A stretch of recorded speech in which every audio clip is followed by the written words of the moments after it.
up, everybody? Welcome to this event here, this watch-along of Night of Champions here from the WWE. I am the Outlaw John Rocha. I hope everything is working correctly audio-wise. Sorry about that. I had a little bit of trouble with audio and how things were going here. So let me know if you can hear me. Let me know if I sound good. Let me know if I'm place in any way. Word. Let me know. What's up, Haskell? What's up, everybody? I appreciate y'all hanging out right off the bat. The audio sounds weird. That's what I was afraid of. All right, sorry, guys. Hold on. So, yes. So, okay. So, I think it's selected.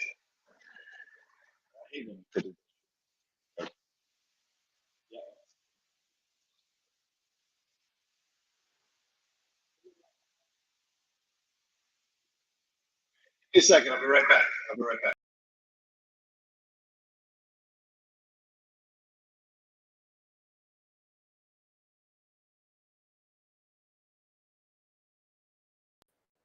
All right. How about that? Sound better? Let me know. Good to see everybody. Clarissa, Vulcan Nerd, Haskell, Justin, what's up? Bob Manor, Comic Nerd. Now you're good. Okay, thanks, Justin. Sometimes with this fucking StreamYard, or you have to kind of go out and come back in for things to reset. So I apologize, y'all. We had our house cleaners here yesterday. And so I had to rebuild everything. And then last night doing the live show with Winston A. Marshall, it's easier to do the live show when I don't have to do the connecting of the bows through the Bluetooth. So anyway, audio issues solved. We're here live to watch Night of Champions from Riyadh, Saudi Arabia. We're already kicking off with Randy Orton versus Cody Rhodes. So this is going to be interesting to kick off the event with this premier matchup of these two champions or former champions. And of course, Legacy. Legacy's there with Orton being the son of Cowboy Bob Orton, Cody being the son of Dusty Rhodes. And these guys were all in the same faction, or am I wrong on that? I forget. That's Cody. It was Cody and Kurt Hennig's kid, right? With Randy when they were all starting out initially. And then they kind of broke off. Randy went off to be a part of Elevation. Or part of Triple H's crew there with Batista. So, yeah, and also a reminder: the Streamlabs and Super Chats are open. So if you guys want to send in some love, send in some support as we go along through the show, feel free. Any questions you want to ask, either from pro wrestling or the world of entertainment, I am here for you to answer them and hang out with you for the next 3 hours. I imagine this pay-per-view is going to be. We've got a hell of a lineup here tonight for sure. When you look at all the matchups. What have we got? We got, where is it? Oh, wrong one. Hold on. Let me go back to the one I'm supposed to be at. There we go. So, yeah, here are the matchups today. What we got? We've got Randy Orton versus Cody, as we said. Then we've got the King of the Ring final, which is what this is now. But sorry, the Queen of the Ring final. Asuka versus Jade Cargill, United States champion with Fatu versus Sikoa. The street fight with Rhea and Raquel. Sami Zayn and Karrion Kross, and of course Cena versus CM Punk to wrap things up at the end here. So, what are your guys' predictions? Not just for the matches, but do you think we're going to see anybody? Does Goldberg show up? Does anyone show up here as a cameo or a surprise? Who is going to pop up in this thing? And I remember this was going to be just a few days ago. This was possibly in flux, but they settled down. I guess the issues with Iran, and people feel a little more comfortable maybe that to have this in Riyadh, Saudi Arabia. So interesting stuff. So yeah, let me know who you think might happen, what your predictions are for the matches. Oh yeah, Code A.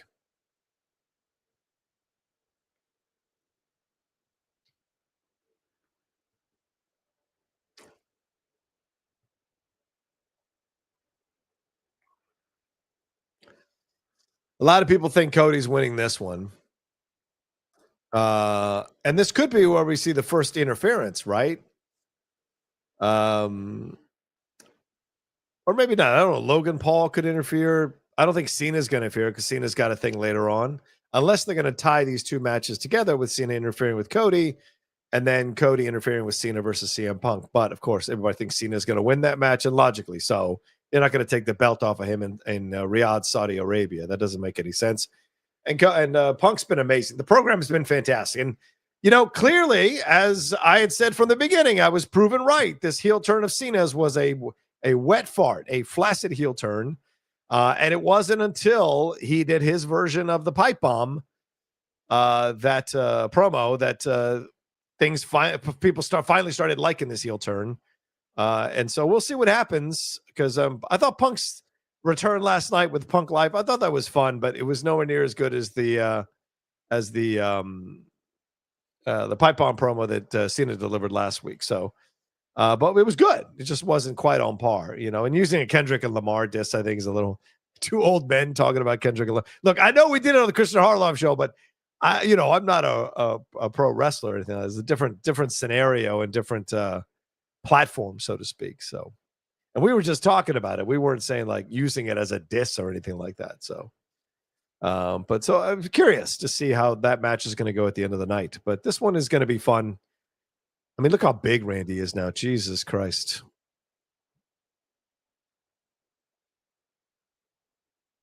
What's the difference in ages too? Like Randy's what, is he 52 or is he less than that? I forget. He's in this incredible shape. So Orton is 45. Jesus. Cody can't be that far behind, right? Cody's 39. Wow. So 6 years away from him. Okay. All right. I guess that's the way it goes. People singing a song for him, man. He's loving it.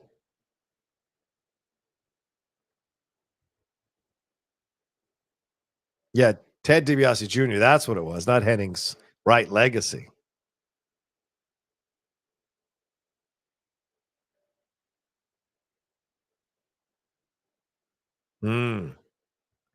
Listen to that. Listen to that excitement. Goodness.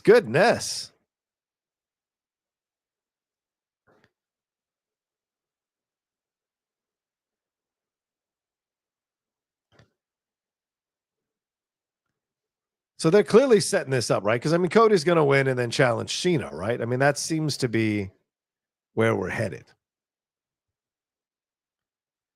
Are they going to kill the heel turn and have Cody take the title back?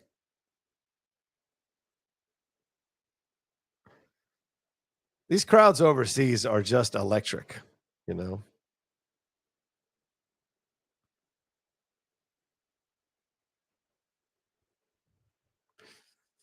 gotta love that people are wearing masks in the front row. I mean, the men.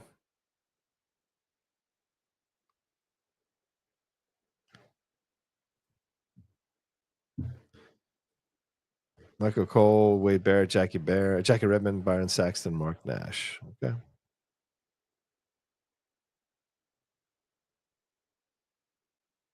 Wow, look at that. Feel that energy, y'all. Not quite Puerto Rico, but it's in the conversation. Wow. I only watched the highlights of SmackDown last night. I didn't watch the full matches. I don't think they were in this kind of state of mind. So this is amazing. It caught Wade Barrett smiling there for a second as they were panning across. Phenomenal. Look at that. Whew.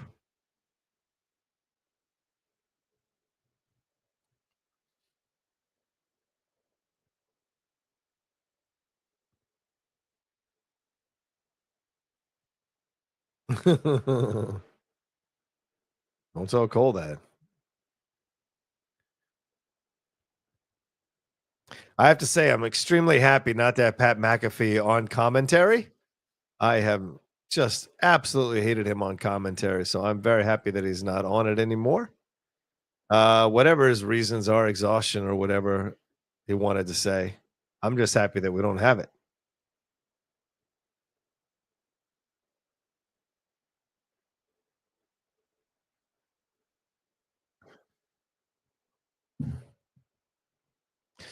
Let me see here.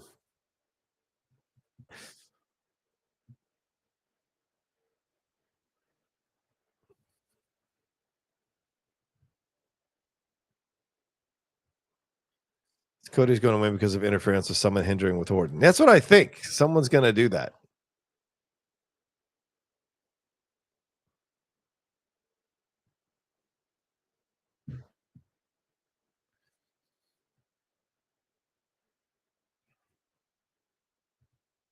Yeah. You guys making good comments about Pat. Yeah, probably come back in Pittsburgh. He's a big, wasn't he a Steelers fan when he won that punt, kick, and pass competition when he was a teenager or whatever? So wouldn't be surprised either.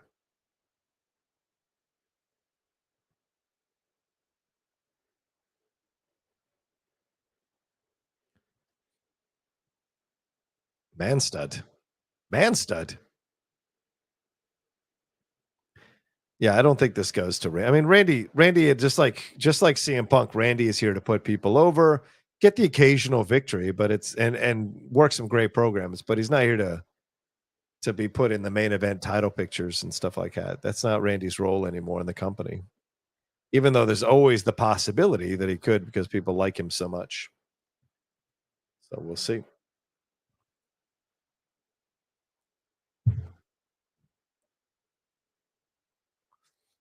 There you go. Oh.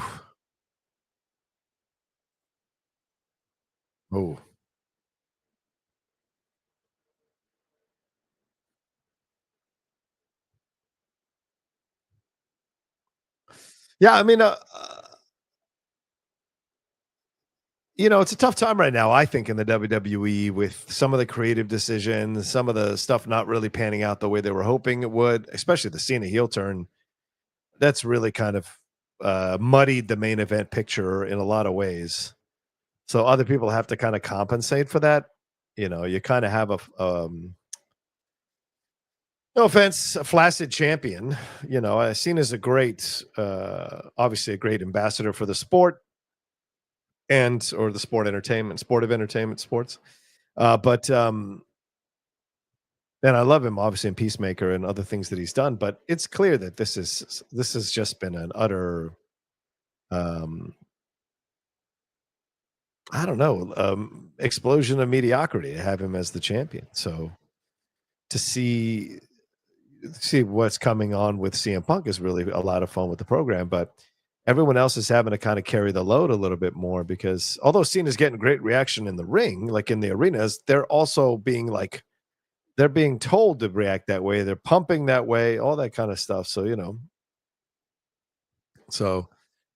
if you want to think because the arena explodes, then the majority of the fan base is all behind it. It's not really the way it works. So it's pretty clear that it hasn't been that great. So all of these other feuds have had to kind of makeshift their way into existence and then try to make up some of the lost excitement and electricity you would normally have with people going after. I mean, think about Roman Reigns' most recent run as the champion, and you think about Cena's run, and it's like kindergarten versus college. It really is not even close. So it just becomes a situation where everyone else has to kind of pick up the load and carry the load. And it happens in the WWE. Not every WWE champion has been electric like Roman or Hogan or occasionally Flair or Cena. It's just in his younger days, it just isn't the same. So you see the matches themselves. I mean, Punk basically echoed all the criticism people have had since Cena came back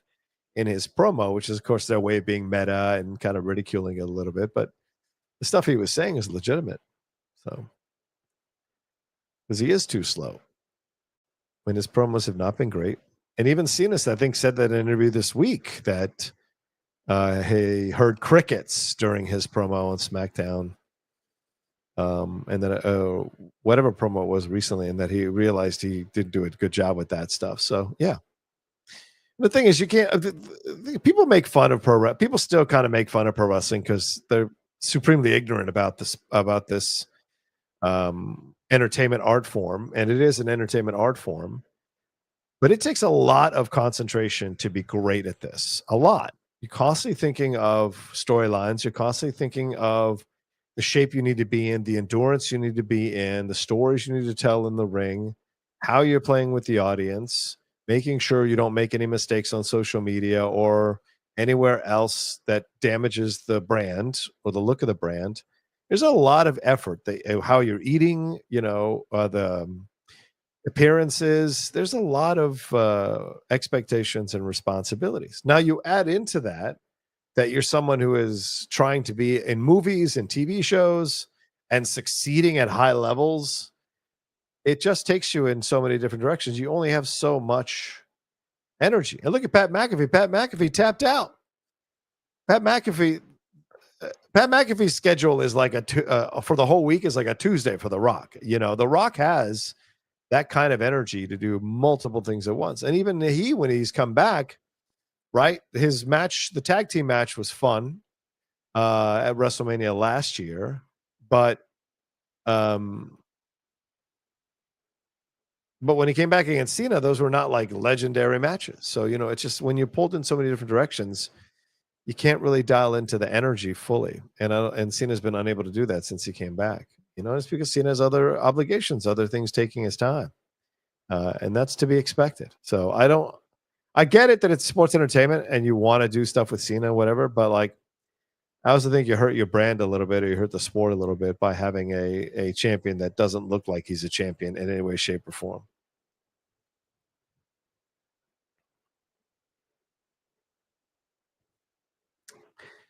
Yeah, these guys are just doing their thing. Like you can tell that these guys are just going through a professional match. There's not a lot of emotion just yet, but there's emotion from the audience, right? But they're doing a good professional job, Yeah.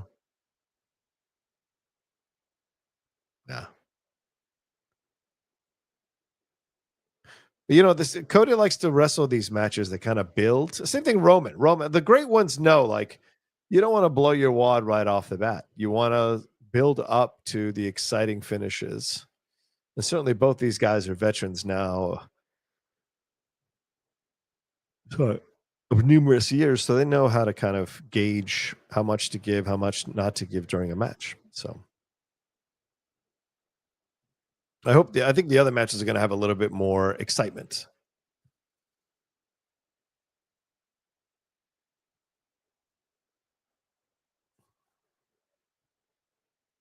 Yeah, I agree with you, Las, Texas. I was literally thinking about McAfee. I'm enjoying not hearing him scream over it. Exactly. He's trying to do this thing. Oh, Randy. That kind of nonsense. Ooh. So, it's that kind of stuff. Let's see. Let's give us a John. Do you see a possible heel turn for Randy? Or at least shades of heel turn? I mean, maybe. I think it's very possible, but with Riyadh, Saudi Arabia, they don't try to do too much that affects, shall we say, the canon of WWE, because they know that people don't watch this one at the same levels that they watch other premium live events because of some of the uncomfortable things around the government of Saudi Arabia, some of the things about women. I mean, watching Julia and Zelina wrestle in full clothes last night, but even Orton is like, even here, he didn't even put his head anywhere near the mat when he was taking that Cody cutter. And so, I think Randy's just kind of giving a professional match, but he's not giving 100% here. He's still giving enough to enjoy the match, but I think they know this is like, look at that. It's not even remotely close to the mat. And it's, I think this is like a glorified practice or rehearsal. Doesn't mean they still won't get good matches, but you can see that they're clearly working a professional match here, giving the audience what it wants, but not adding too much extra passionate emotion behind it just yet. We'll see if that changes as this goes along. Oh, nice. Vintage Randy Orton, as Michael Cole might say. It's amazing that Randy still generates this kind of excitement, isn't it? After all these years, it's still, and even more so now because like people have an appreciation for the fact that he's been doing it for so many decades and still delivering,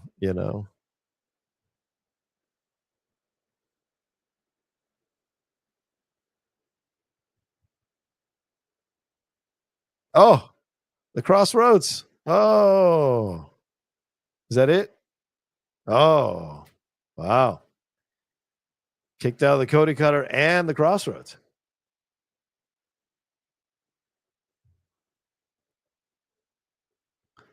Pillar to post. That was a good crossroads. That was cinched in nice.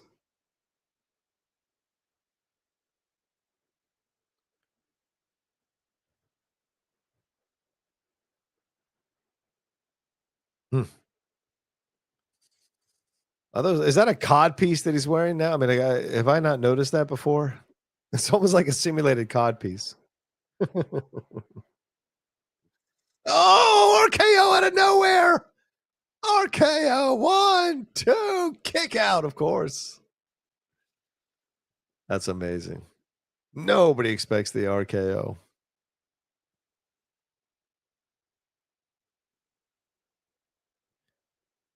Oh, that was amazing.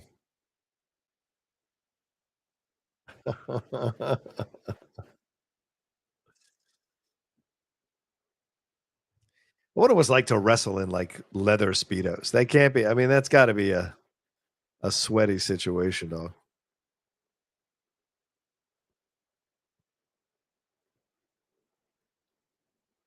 Already, this is awesome chance in the first match. Wow. I wouldn't say this has been an awesome match, but you know, respect to the people who feel this way.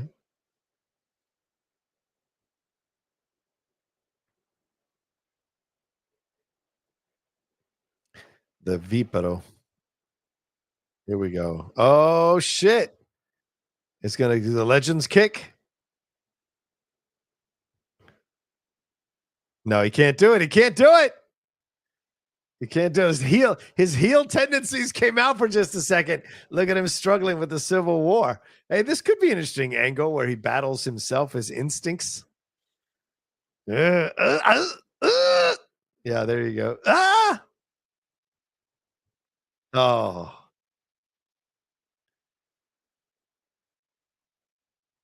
Oh.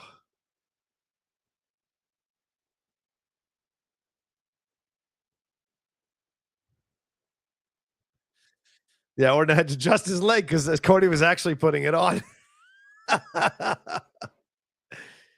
Yeah, that moment didn't 100% work. I mean, it should have been much closer.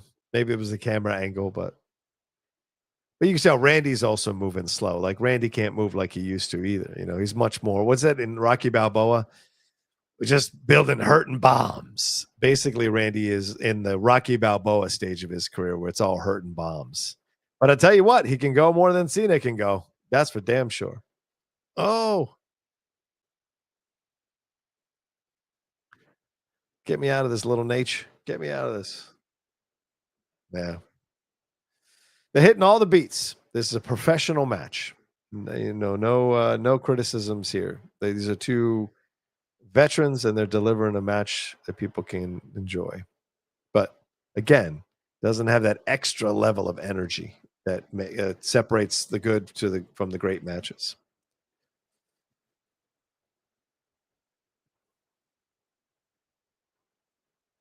Yeah.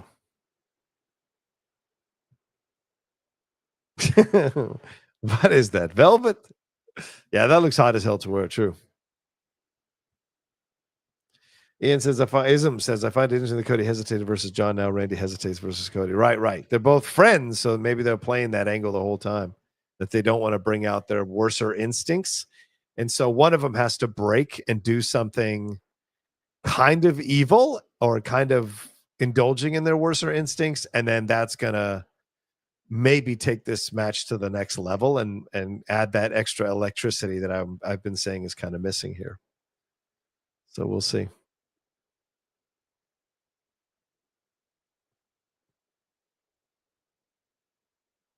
Oh, here we go. All right. Now let's go.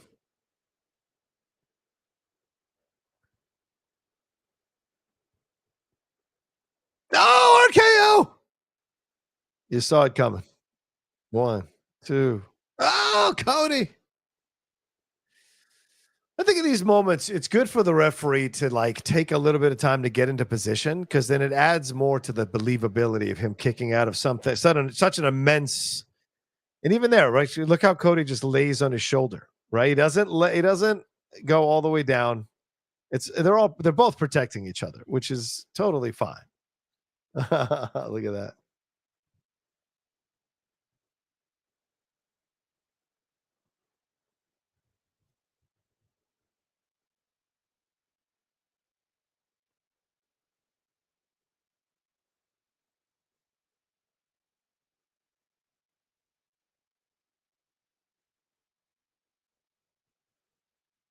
Mm.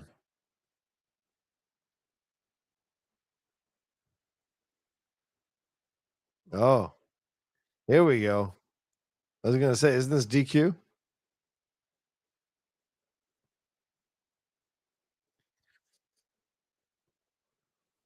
Yeah. See, now Randy's gonna turn a little, or Cody's gonna get him on this. You're right. Like, oh, he's gonna take the belt buckle off. Oh boy, here we go. Now we're gonna go next level. Now we're gonna go next level. Is he gonna cause blood? Are we gonna get blood here? How much do they want blood in this? There we go.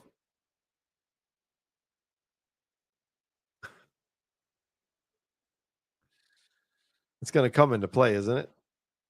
Oh, oh. So is this how they're gonna end it?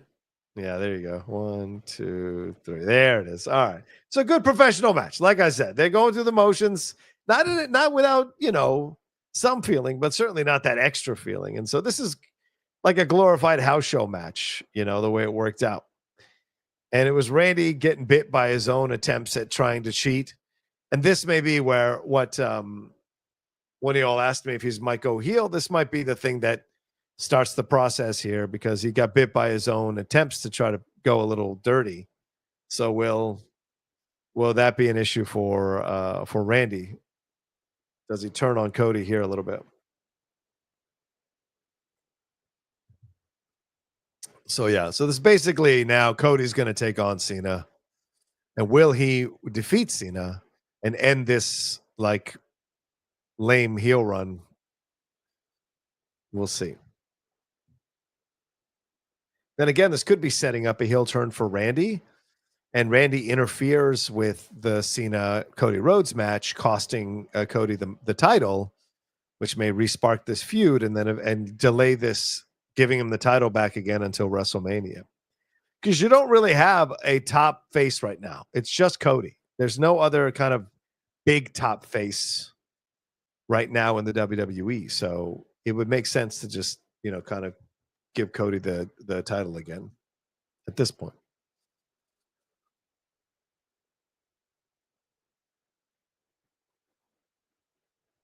Yeah, agreed. Should have done a little more with it. Yeah, agree with that. So, yeah, I told you guys this was just they're going through professional motions and just checking the box. That's why I'm not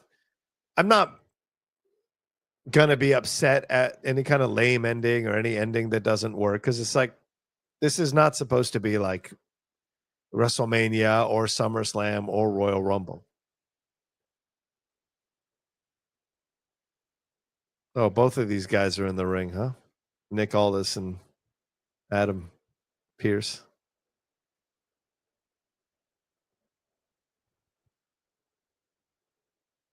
And then Byron Saxton. The stories Byron could tell us, I imagine, about being a black man in the WWE, I think when it's all over, I hope he writes an incredible tell-all book.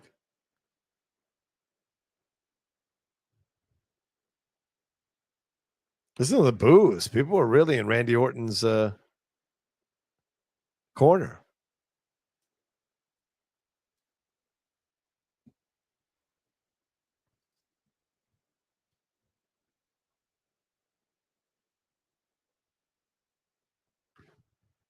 Oh, he's going to hit him from behind, isn't he?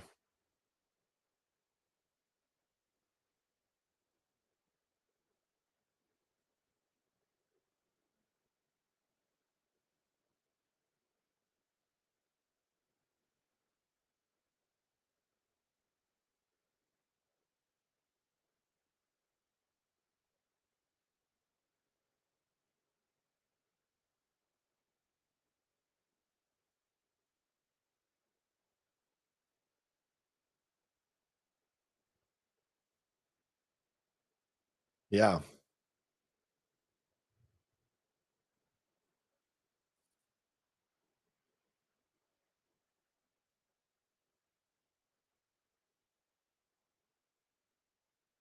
Yeah.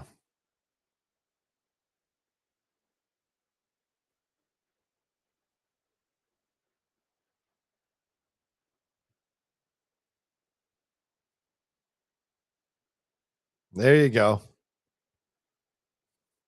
Good promo. So here's what the possibilities are when you deliver a promo like this. One, this is a great face promo because it's face with that edge of wanting to be the champion. And you like that. You want to see that from your face characters.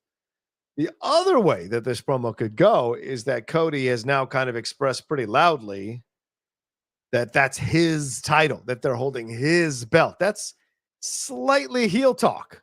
So there's a possibility that Cody doesn't get the belt. And if he doesn't get the belt, maybe to redeem Cena, they turn Cena face as Cody becomes more heel. And then we're setting up with a Cody heel run, leading us to him beating Cena for the belt at WrestleMania and going full Homelander. So there's possibilities that are open with all of this stuff right now. So yeah, Cody did a nice job. So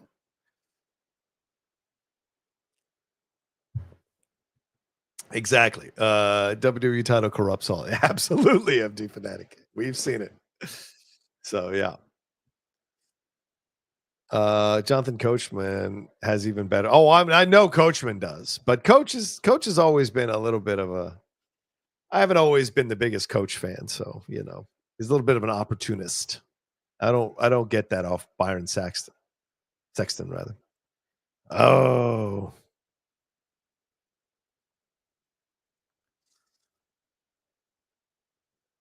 so they're putting Crown Jewel in Perth? Oh, interesting. I don't know if that's going to be that big of a deal. That it's kind of like this one in Riyadh, Saudi Arabia. Crown Jewel. Interesting. Oh, speaking, I should have my protein drink right now. Oh, Bianca.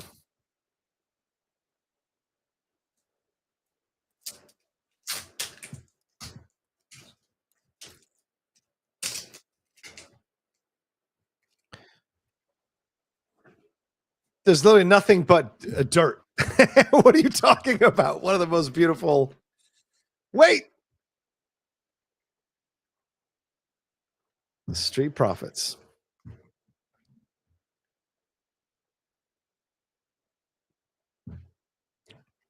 There you go. I tell you, the Street Profits, every once in a while, they're like the New Day, the new Day. Every once in a while, they give them a run or give them a title, and people do like them. They can't quite get like Dudley level over, but people do like them. So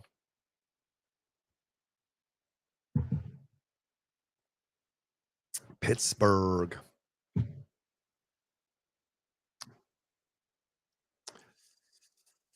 Yo, what's up, Swazo? Swazo. Thank you, guys. Great to see you all hanging out with you. Almost 100 of you joining me live. Thank you so much. You could be enjoying your Saturdays out in the sun or in the rain, depending on where you live. So I appreciate you all hanging out. Brian O'Neill says, I never like past world champions being king of the ring. Same with Money in the Bank. Should be a push for a future star. Yeah, but they clearly want to fix the main event title picture. And I think the reason, and that's why they're doing this the way they're doing it. So sometimes I agree with you in the vacuum, right? But in this situation, oh, here we go. What's going on here? Rhea Ripley. I'm getting these weird pauses. Oh yeah, Raquel and Rhea, the two beasts.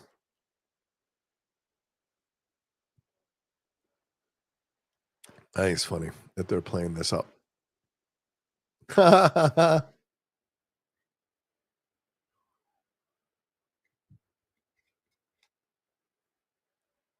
R&R. Wow.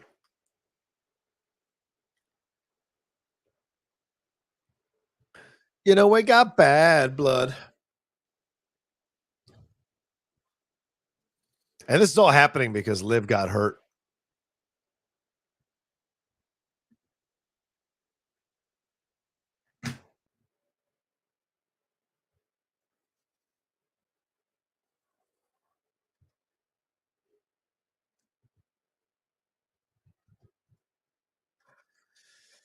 Oof.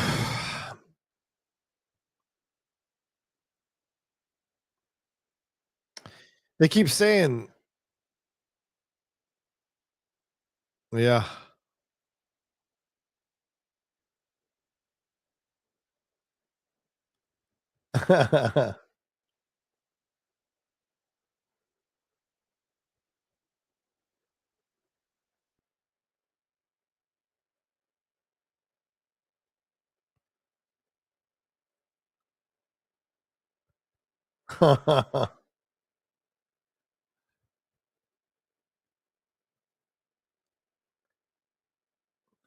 Yeah, absolutely.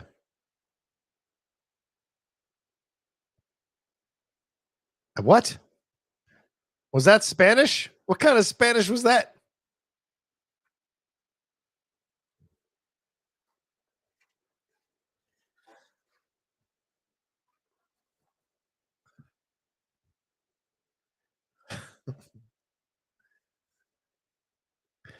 Raquel is so limited, unfortunately, or else this would be like a much more exciting possible matchup because they are physically comparable, both of them. And certainly Raquel has delivered some fun matches.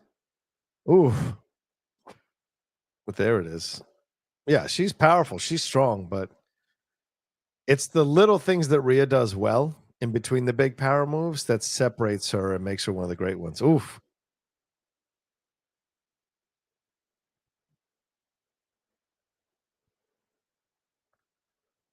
Yeah, some of the acting with Rhea is not always the best.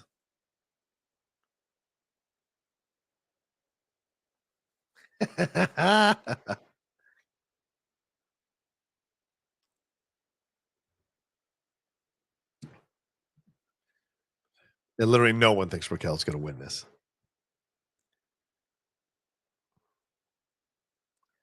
But will there be interference? Again, we didn't see any interference with Cody and Randy. So will there be some interference here? I don't know. We'll see.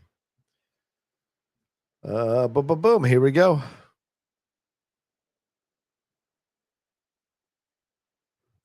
So says, what I don't get is why didn't Rhea play a professional with Cody? Yeah, because it didn't fit what they were doing with the storyline. They wanted it to be about Liv versus Rhea.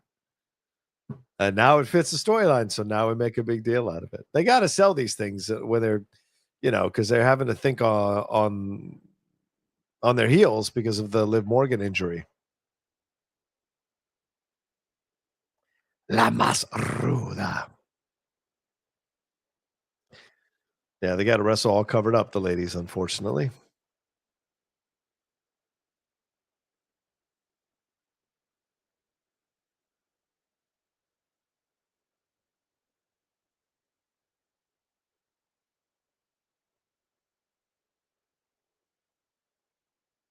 Oh, shit. That's right. I forgot she's in Judgment Day. I know Liv. I know Liv is. I just sometimes forget that Raquel is also part of the package.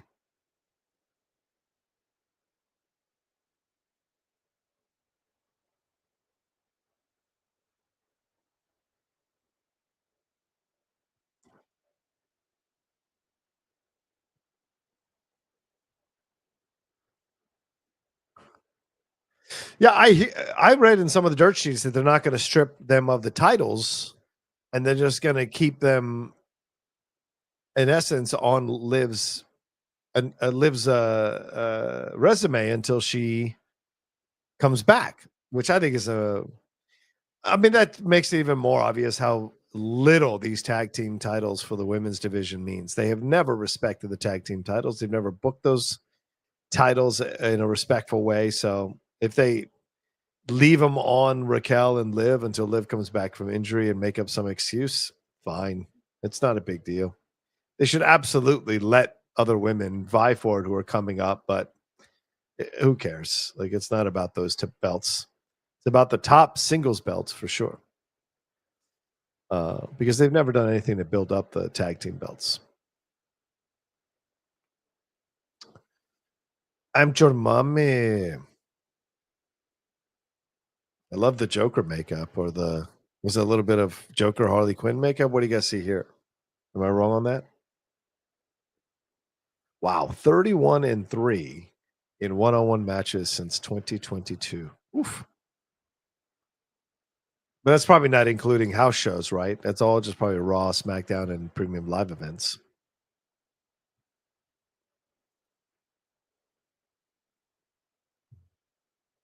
Which is probably 270-6 if you include the house shows.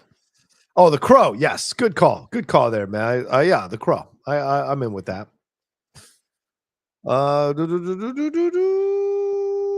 Yeah, she doesn't have to worry about Carlito. Yeah, Carlito's gone. That's a shame. Mr. Independent. And what if Dom's actually over in his Raquel instead of? That's not going to happen because they don't see Raquel in the same kind of attractive way that they see Liv and that they saw Rhea. So it won't be Raquel. I mean, Stephanie Vaquer wasn't Vaquer like sniffing around the possibility, or Roxanne sniffing around so that's the thing they'll do.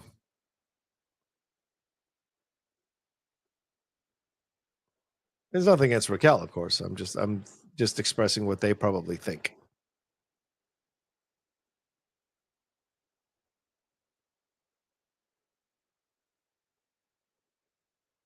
There you go. Fans are into it, man. Gotta love it. There's fans outside the US do love this stuff. Oh, did she?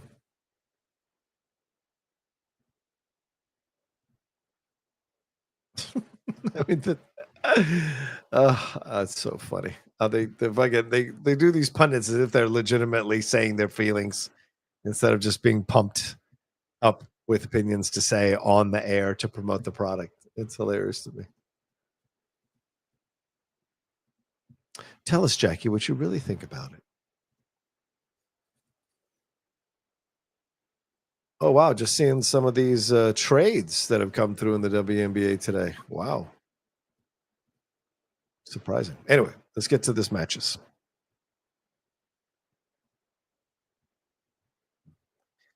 This must suck to wrestle in all this gear. You just a sweat box.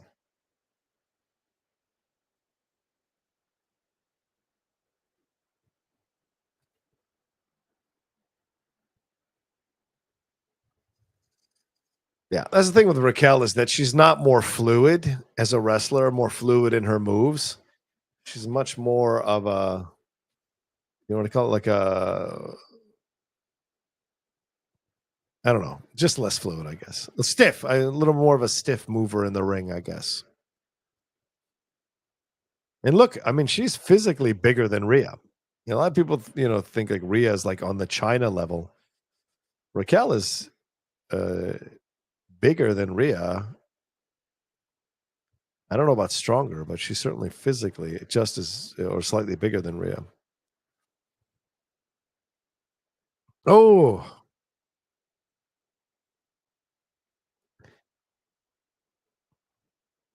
oh,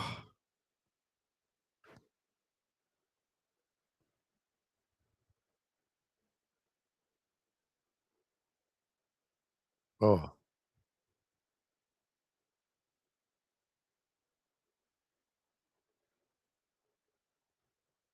oh, oh. These are powerful shots that she's delivering here.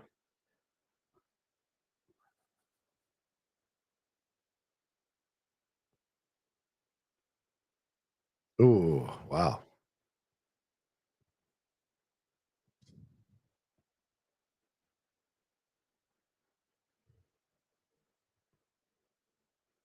Wow. Oh, that's right. I forgot this is a street fight. So we're going to see some. I don't know. How does it work, though, here in Saudi Arabia? They probably don't want women to be bleeding and stuff. So I'm curious to see how a street fight will work here. Like, what are we going to see in terms of a street fight?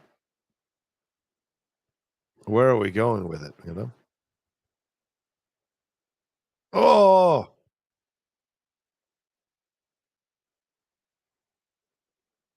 oh, those sound horrible to take. Oh, here we go. Okay, so now we're getting to the violence. I mean, not that we haven't had violence, obviously, with the hits and whatever, but like, oh, kendo sticks, chairs. All right. So you can't be scantily clad, but you can sure as hell take a kendo stick shot and a chair shot. Got it. All right.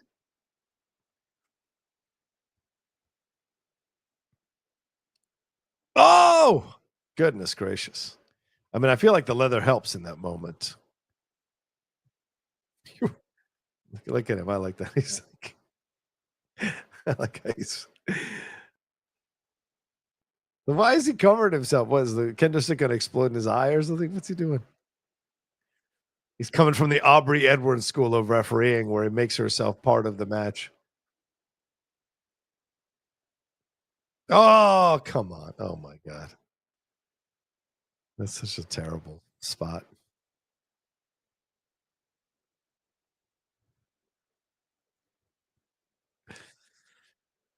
Oh.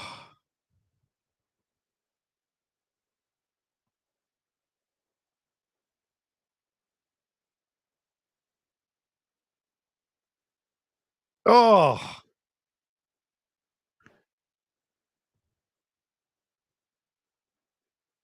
Wow.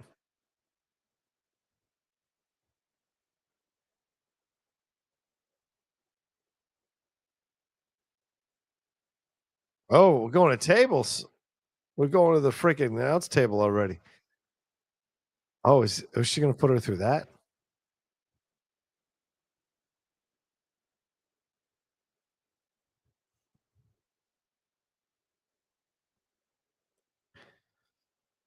Wow. Rhea is decidedly skinnier than she was, during the height of her having the title. You can tell she's not as, for lack of a better term, not as thick as she had been when she won the title. Leaner and meaner, I guess. Oh boy. Oh boy. Oh boy. Is she gonna flip her over the fucking thing? Holy shit. I was gonna say. Oh. Oh. Oh.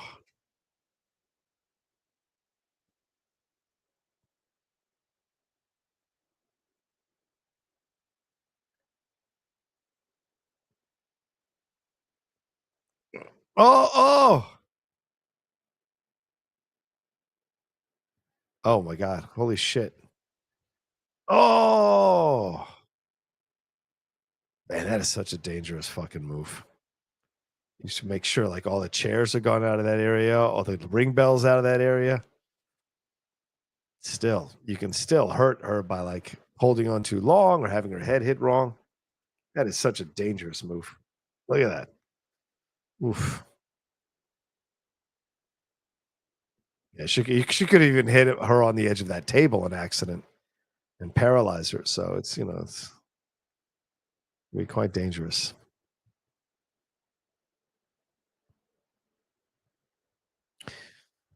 And a table. Get the tables.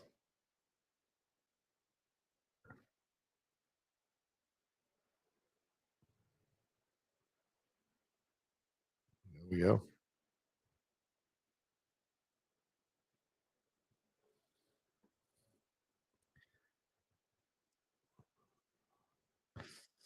Look that she's been the only one pulling out the stuff, right?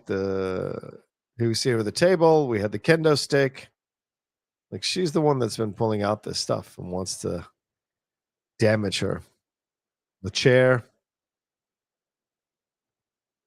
Although Rhea was going to put her through this thing, it was Raquel who put her through it. The announce table's cover.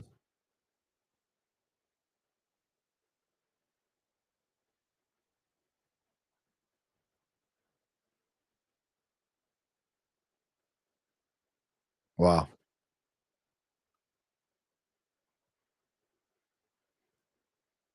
She gonna put her face up against it? Oh. Oh.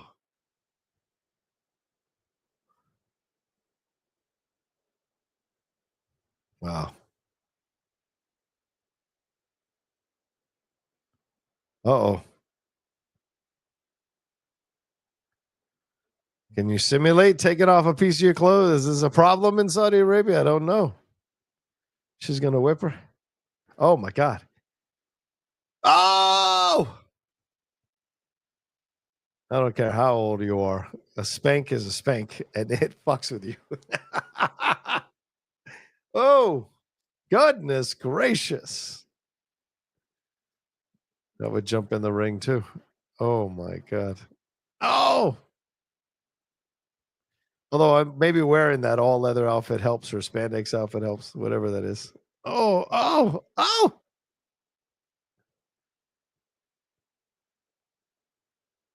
Oh shit. Oh shit. The razor's edge.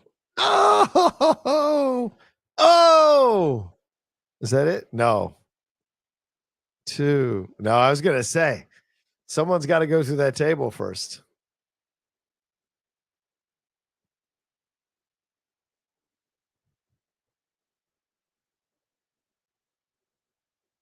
Yeah, I'm always confused by this thing. Like they have to be fully clad, but here is Rhea with like nose piercings and the rings through her nose and stuff.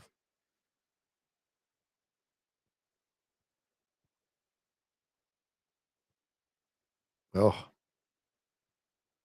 Oh.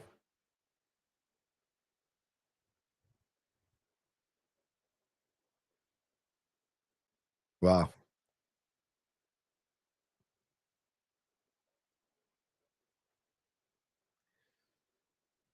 Oh, there it is. There's Roxanne Perez. You knew she was coming at some point. Yeah, this is what it's going to be to replace Liv, as you guys were speculating in the chat. Oh,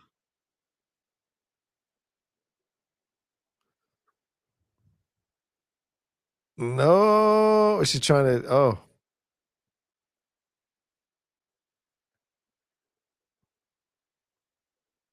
oh. Wait, is this going to cost her the match? Interesting. Is Rhea going to lose this one?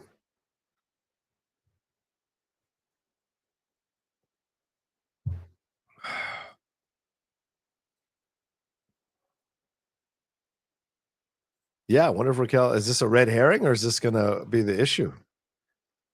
Oh. Oh.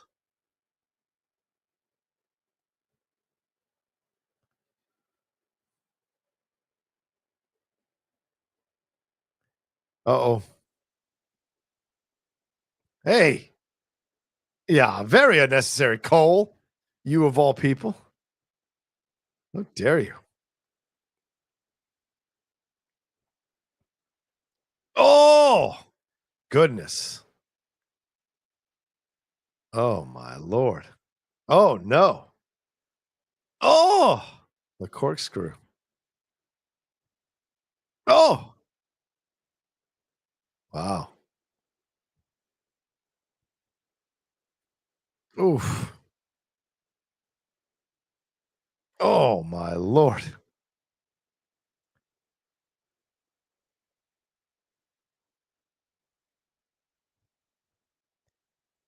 I'm not sure what the corkscrew does, but oh, yeah, here we go.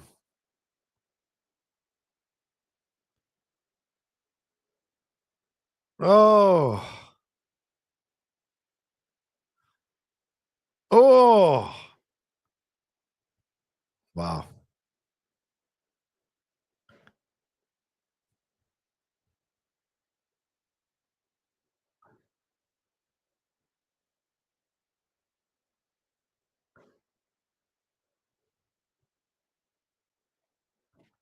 Oh,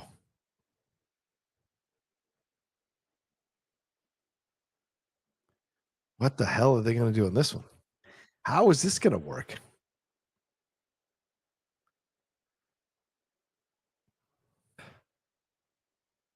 Oh, Lord. Come on, Raquel. Could have sold that a little better.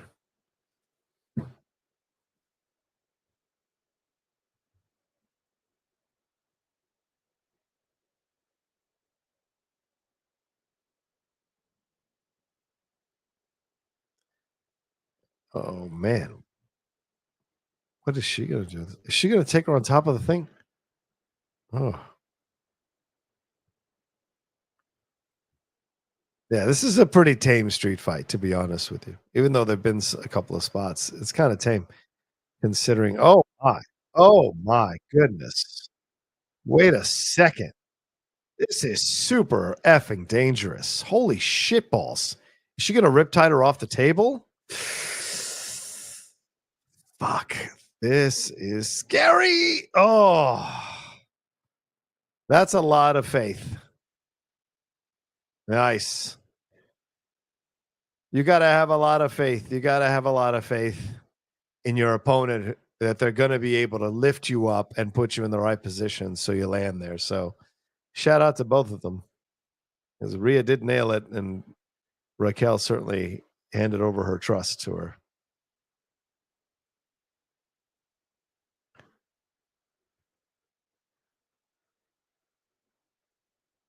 Oh, it's a shame, man. If Raquel was just a little bit better, and some of you may say a lot better in the ring, she could legitimately be a real contender for these titles and in the conversation with like Bianca and Rhea and a couple others. Because I'll be honest with see how she like kind of slows down to take that stuff destroys the suspension of disbelief. And yes, it's all fake. I know it's all fake. It's all planned out, but you still got to give that suspension of disbelief. That's why people watch. Those are those little things that Rhea does well that Raquel does not. But anyway, we'll see. I mean, we'll see what happens with Raquel. They wrestled a match that fit Raquel's techniques really well. Like they showcased her well. They hit her weaknesses and played to her strengths. So, LFG. LFG. All right. Thank you guys so much. What do we got here? How many of y'all hanging out with me right now? 80. Thank you. 80 of you hanging out. Appreciate it so much. Please remember to subscribe to the channel. If you haven't subscribed to the channel, would appreciate it. Down there, that subscribe button. And since you're watching me live, I will tell you this. The Outlaw Nation is officially coming to an end next week in terms of the name of the channel. It will no longer be the Outlaw Nation, even though I will always be an outlaw. It's, it's time. The Outlaw has been around for a long time, and we haven't had a Schmodown in years. And so it's kind of time to change it. And I'm doing it also for marketing purposes. It's going to be the John Rocha channel, as you've seen already from the new intro. And there's already been some fun new graphics. There's still some more new graphics coming in the next couple of weeks. But that's what it's going to be. And so that's the approach we're taking. And just for marketing and everything like that, that's the approach that's going to happen. The watermarks are going to change. Everything's going to change in terms of the look and feel of the channel. The shows are all going to stay the same. I'm going to try to add segments to shows, and we'll see how that goes as I develop the channel more and more. But yeah, that's the approach. So we'll have a goodbye to the Outlaw Nation live show, probably the Tuesday of the second week of July, and kind of put it to bed. Because of course, next week is a holiday week. We're also having our house tinted, so I won't be able to probably do much content. I'll be in a hotel room close to the house, so I'll be checking in on the house, but I won't be able to actually go inside and do stuff. So I have to wait on that. So that's going to take about 3 days. So I'll do some kind of content from the hotel room, hopefully trailer reactions or reviews or something. And then we're right into July 4th. So, nobody wants to be working on July 4th. So we'll celebrate, and then we'll come back and probably do a Tuesday night old school Outlaw Nation show with the old school logos and music and all of that. And then say goodbye to the Outlaw Nation. Maybe we'll do maybe it'll be like a 4 or 5 hour live stream where anybody who wants to come in can come in and talk about it, and then we'll make the changeover to the John Rocha channel. And that's what it'll be officially. So yeah, it's just time. It's just time, you know. But I'll always, you guys know, I'll always be the outlaw. I'll always be shooting my mouth off and getting in trouble, or being on the right side of things, or for some of the James Gunn cult members, upsetting them by calling out their master and dear leader. I will still do all of that. So, you know, I'm still going to, the shows are going to be what they're going to be. But there's also going to be a new show that's going to replace The Nation. And I will be doing that show much more frequently than I did The Nation. And so these are the changes that are coming. So you guys are the first to kind of hear about it fully. So thank you all so much. And then I'll probably do a bigger announcement, big video sometime next week on the channel. But yes, thank you all so much. I appreciate it. All right, where are we at? Karrion Kross and Scarlett Bordeaux. What did Karrion say? Like, I get to go home to Scarlett. I'm already a winner. That's great. Great line. Great response.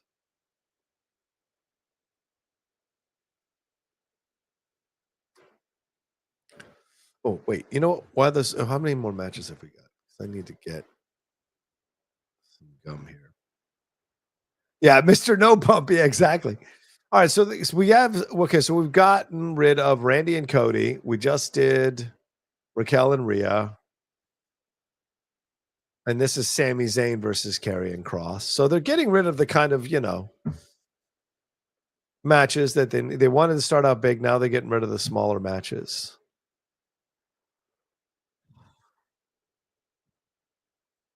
I imagine that the Queen of the Ring will be next, maybe? Or would it be Fatu? Yeah, I guess it'll be Fatu and Sikoa next. Then they'll have the Queen of the Ring tournament as a break. And then we'll get the WWE Championship match, right? I think that's everybody. So we will see.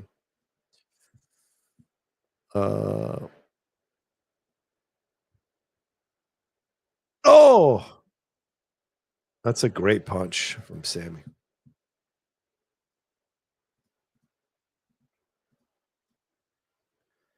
It's official.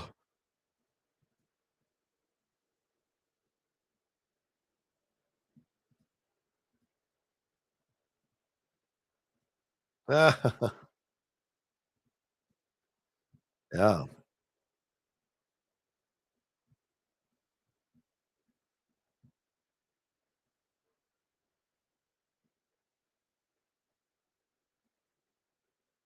Here we go.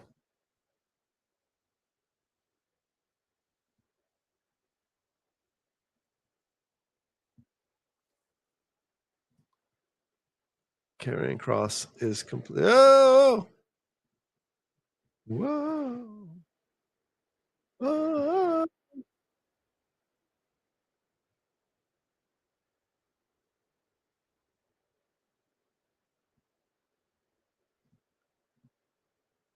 Da, da, da, da, da, da, da, da, da, da.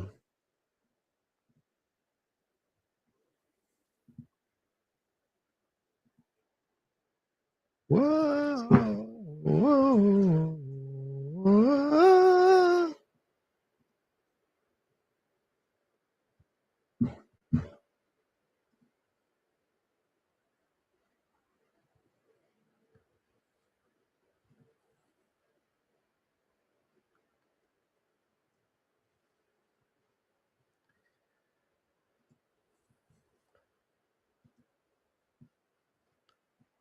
Ooh.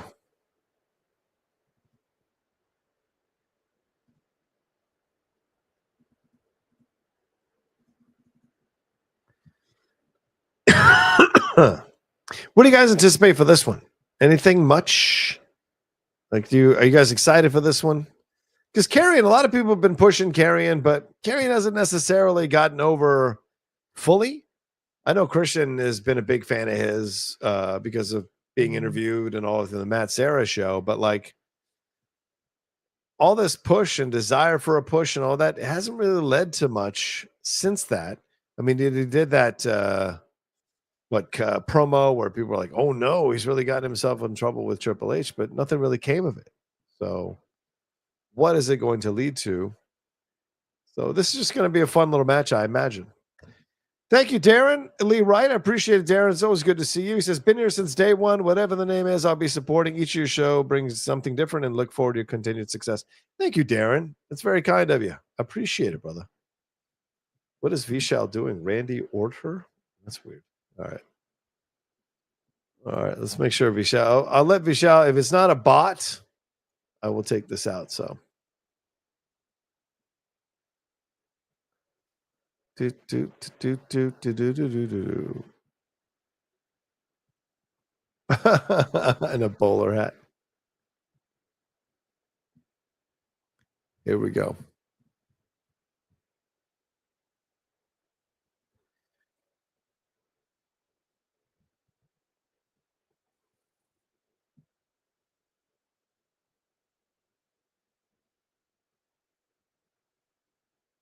Yeah.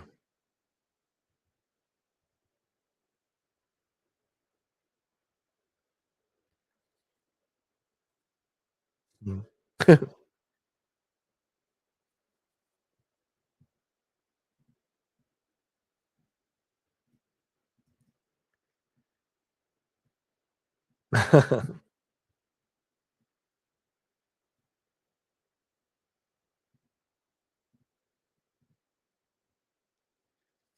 Thousands and thousands.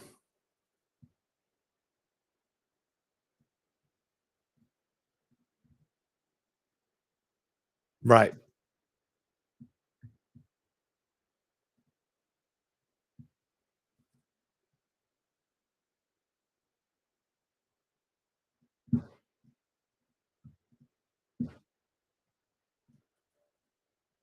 Mm.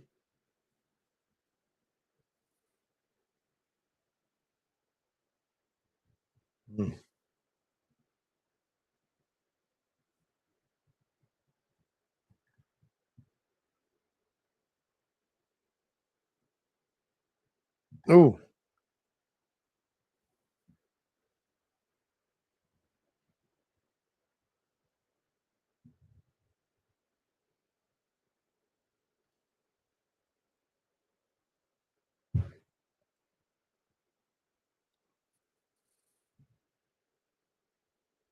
Oh.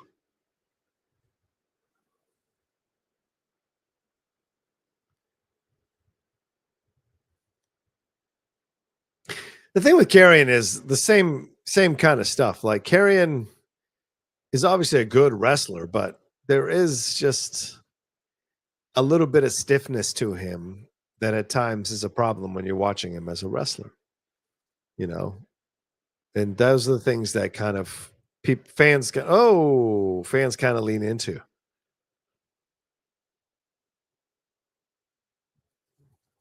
Yeah.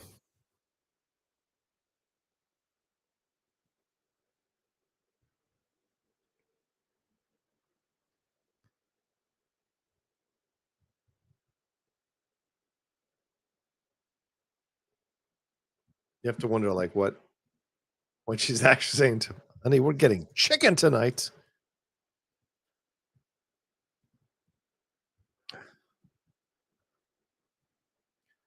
Yeah, so Sami was born in Quebec, Canada, to Syrian migrants who relocated from Homs to Laval in the 1970s. So some of you asking about his connections to the Middle East, and there is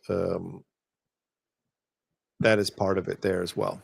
So, by the way, Syrians have immigrated to America since the early part of the 1880s. I know we all like to talk about, immigration just started 10 minutes ago, but immigrants have been a big part of this country and helped build this country for decades, centuries. So, let's see. Yeah. So here we go. All right. But thanks, Darren, for the super chat, brother. Appreciate it. Just a reminder to all you all, super chat Streamlabs are open as we go along. And we'll see what happens here in this match.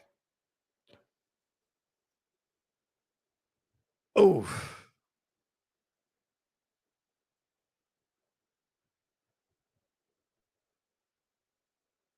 Mm.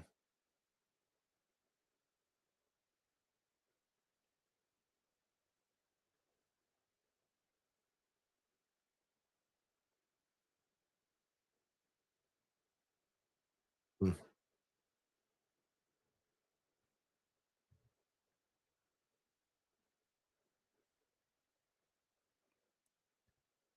Oh,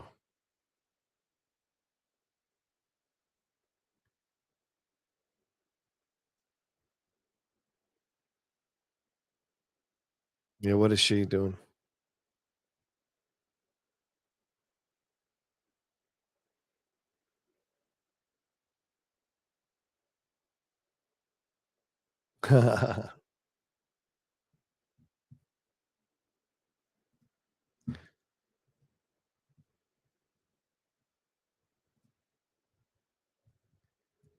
Oh,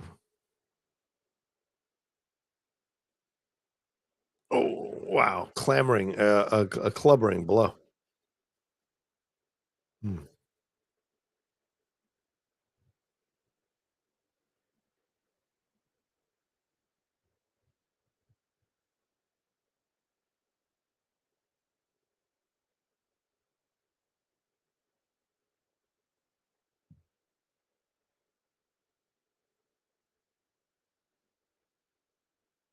Yeah.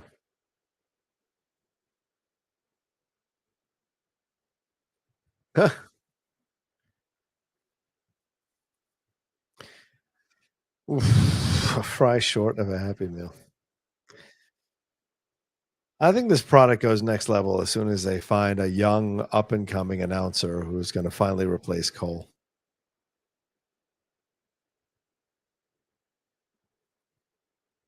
Oh, is that a Trump reference?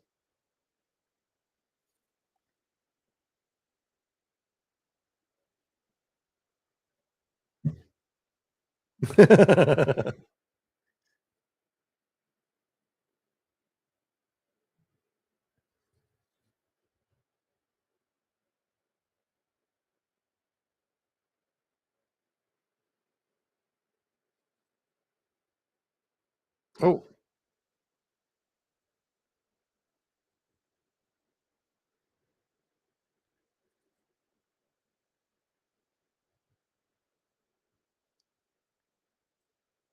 mm.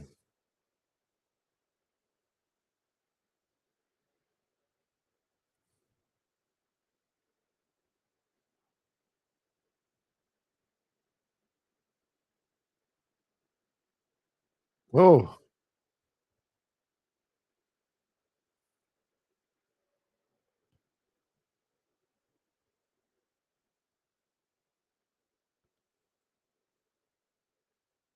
Oh, good move there.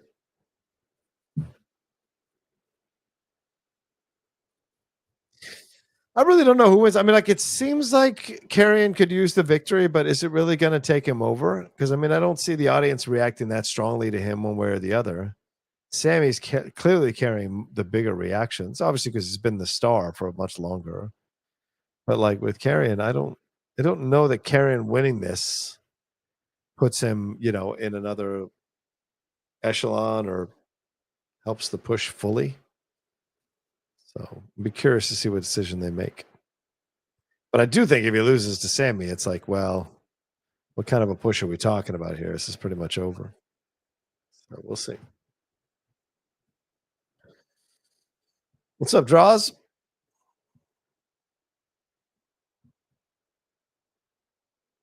Hmm.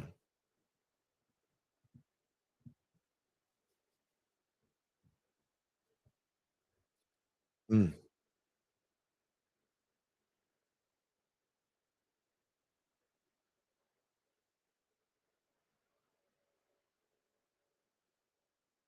Oh, wow.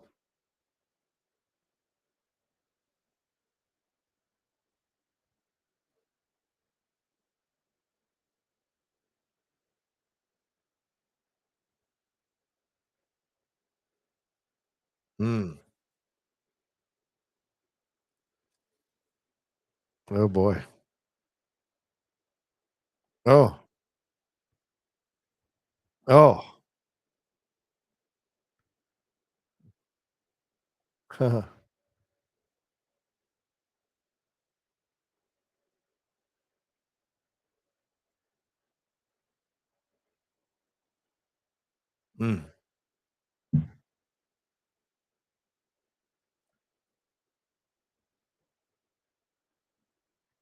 Good move there by Sami.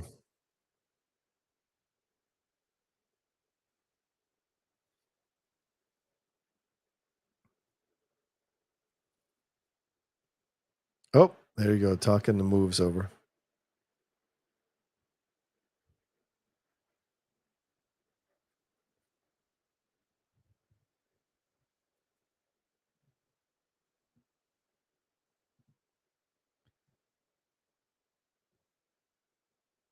Oh.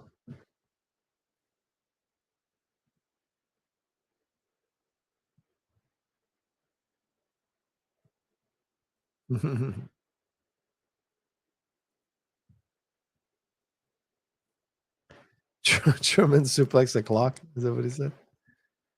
That is hilarious.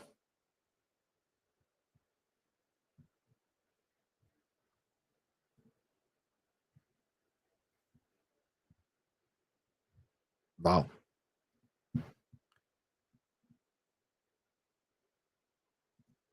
Oof.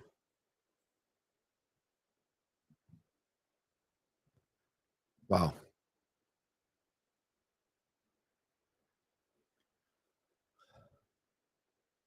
Oh.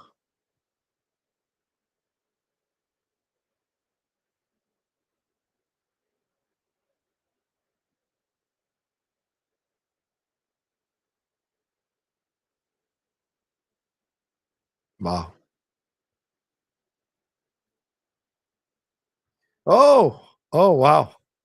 Is this how it's going to go down? Is he just going to choke him out?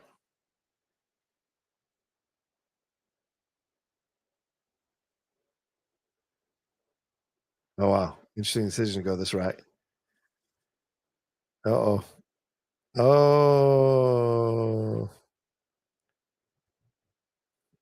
His face is going purple.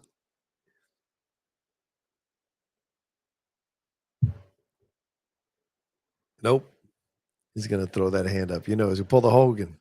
He's going to pull the Hogan. Oh, there it is. The Hogan.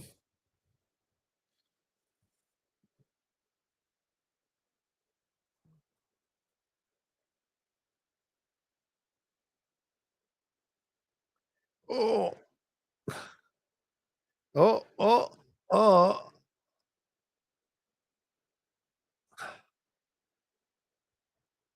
Oh. Oh, is he gonna? Oh no!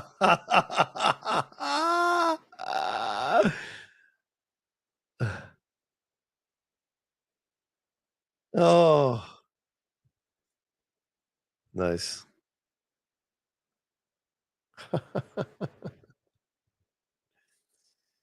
Oh man, that's hilarious.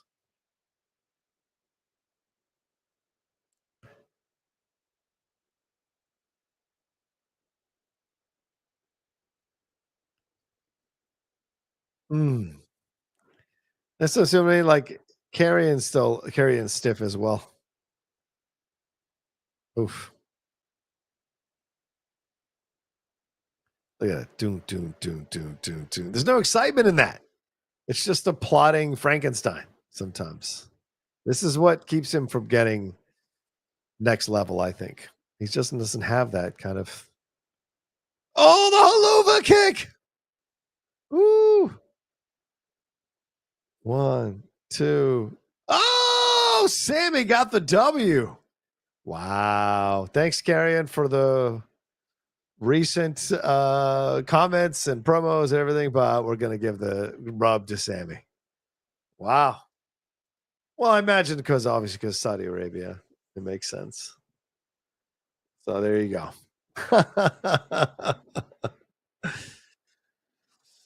Okay. Chris Daniels says, John, which do you prefer, the 5 to 6 match card or 8 match card? It depends. Sure. It depends on the situation, right? I prefer the 8 match card for WrestleMania, but the 5 or 6 match card for something like this is totally fine. You know, I don't have a problem with it.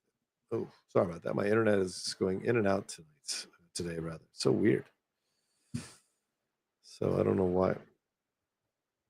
But yeah. So yeah, that's my answer to that question. Yeah, it all depends which premium live event you're talking about. So I can't show it because then I'll get a strike on my channel. So you have to watch it on Peacock, and I am doing the commentary as we're watching the show together. I cannot put it up there because that is a violation.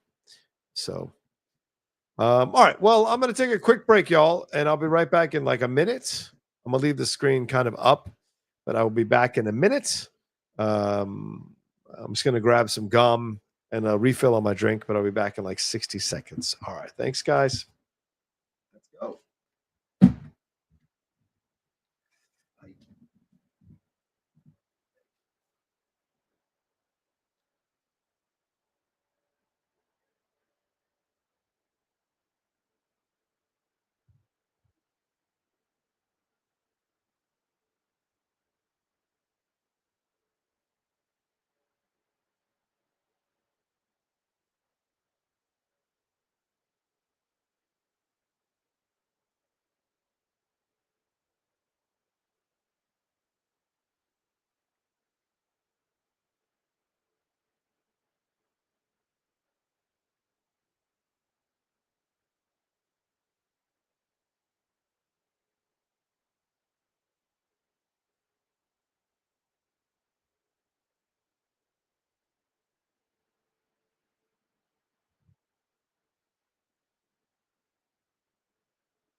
All right.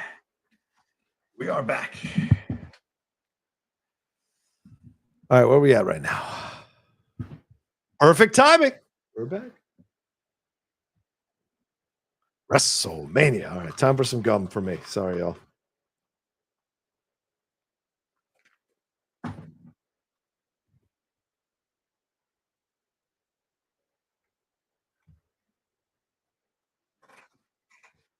Good to know.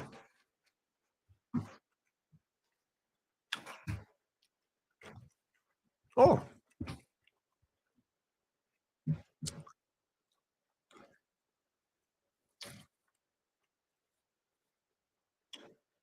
This is going to be an interesting matchup. I think Solo wins because you want to keep this rivalry going. And Mateo probably interrupts. Right? To help.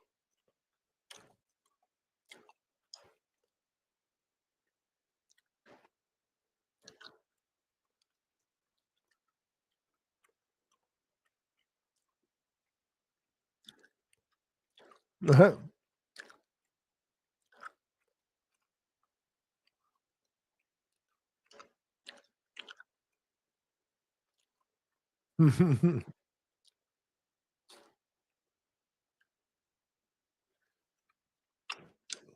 I love this.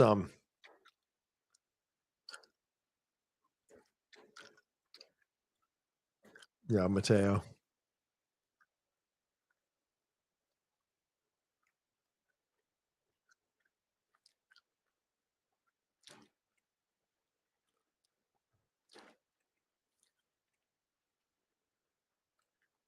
Uh-huh.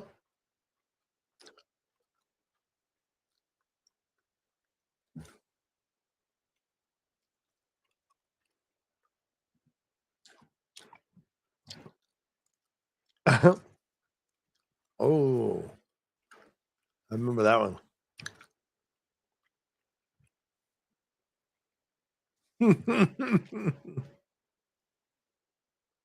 I love that.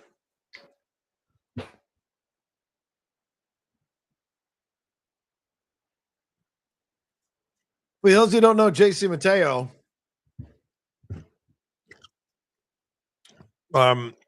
he was best known for his work in NJPW, New Japan Pro Wrestling. He was a member of the United Empire, and he wrestled under his real name, Jeffrey Cobb. That's his real name, Jeff Cobb. He's a one-time never openweight champion, one-time IWGP World Television Champion, three-time IWGP Tag Team Champion. He's wrestled for Lucha Underground as Matanza Cueto, and he's also a one-time Lucha Underground champion, Ring of Honor television champion, and PWG Pro Wrestling Guerrilla world champion, one-time World Tag Team champion, is the winner of the 2018 Battle of Los Angeles. He is from Guam. He's from Honolulu, Hawaii, but he represented Guam at the 2004 Summer Olympics, and he was the flag bearer for Guam for that situation. So pretty cool.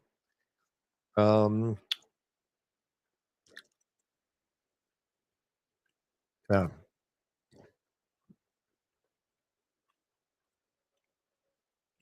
But unfortunately, at the Olympics, he finished 21st out of 22 wrestlers. So shows you, just because you don't maybe succeed in a certain situation doesn't mean you can't put it back together and get yourself into a situation where you end up at the WWE. So pretty amazing stuff. Right? I think that's all. Oh, and he was in the AEW as well for a couple of years. I guess, yeah, for 2020 and then 2022 to 2024. So 3 years. He fought Kenny Omega in 2023 and Kyle Fletcher, with Kyle Fletcher, rather, against the Blackpool Combat Club, the BCC, in 2024. So interesting to see him here not being a part of this. He is Hawaiian, but I don't see anything where he is connected to the bloodline, that whole section of people. So he's a Filipino descent on his mother's side. His mother, Elaine, was born in Guam to Filipino immigrants, and Cobb's parents later moved to Hawaii where he was born, but moved back to Guam when he was 11. So there's your bio on JC Mateo.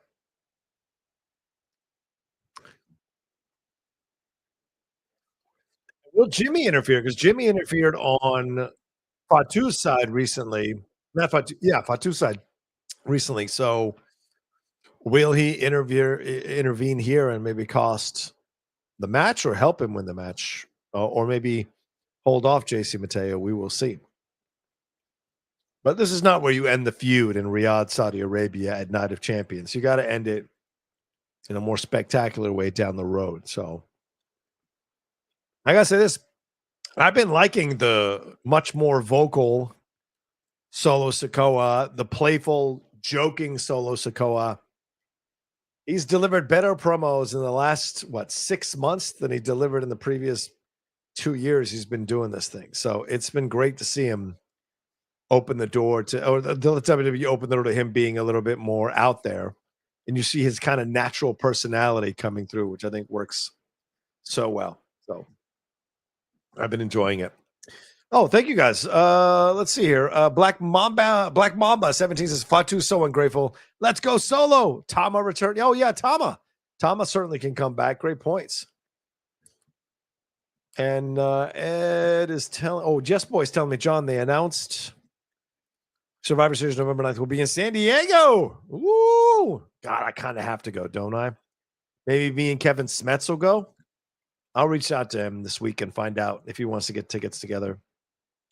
God, I don't want to go to public arenas, man. Really crazy shit happens. I don't know. I guess I could go. We'll see. I'll talk to him and see what he said. Justin Toner says they had a commercial for Survivor Series coming to Petco Park, San Diego, November. When you were away, thinking of going. Yes, thinking of going. As I just said, brother, man. So let me reach out to Kevin because I'm kind of mad Kevin went to see Wu-Tang without me in San Diego. I didn't even know Wu-Tang was coming through San Diego. So, and then Chris Daniel 2546 says Solo is shining hard at the moment. Could see him in the main event scene in a year or two. Yeah, I agree, yo. I agree. He's been doing really well with the changes, kind of like Naomi. Naomi with the changes has been doing really well as well. I thought her stuff with Tiffy last night was good. Was a lot of fun. So, not Tiffy. Who was it? Yeah, was it Tiffy? No, Cargill. When she was messing with Cargill, I thought that was good. And then she tried to cash in, I think, on Tiffy, and then had what happened to her. So I like that stuff. I would love to be an announcer in place of McAfee. I guarantee you I would do a better job.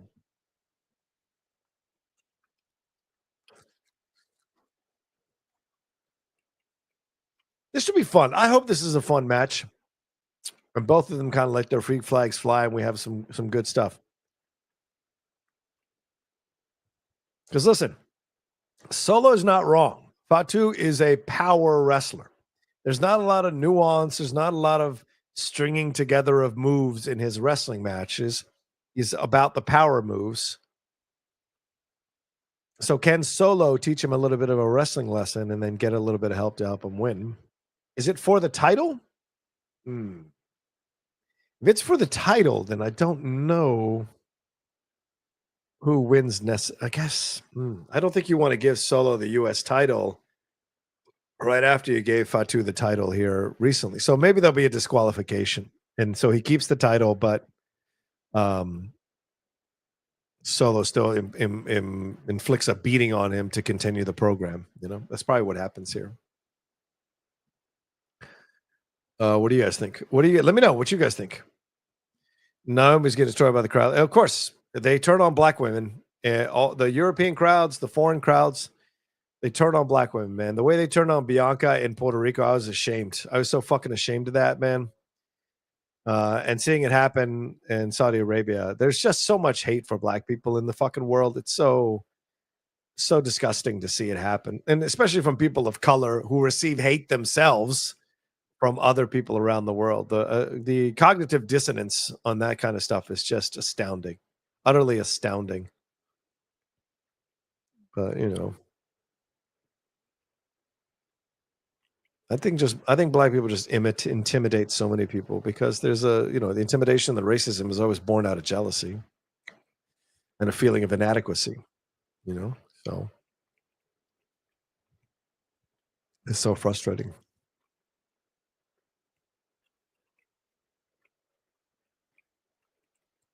I could see if Naomi was doing terrible shit, like she wasn't that good at what she was doing, or she hadn't gone next level like she's gone over the last few months. Like that, okay, boo her, that's fine. I get it. You're just upset with the quality of the product, but she's been amazing. So if you're booing her, it's because you don't, and I know she's a heel and all, but like the way they were coming after her, I think is a little bit beyond the pale.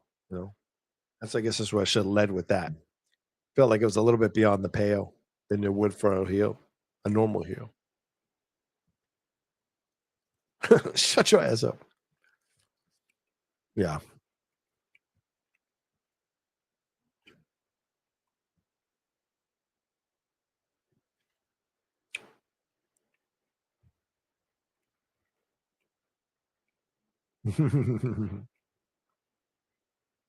Oh.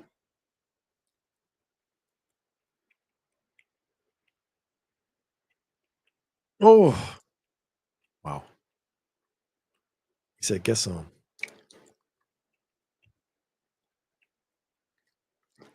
Yeah, I was going to say they have a history of fighting with each other, probably. What you say, brother?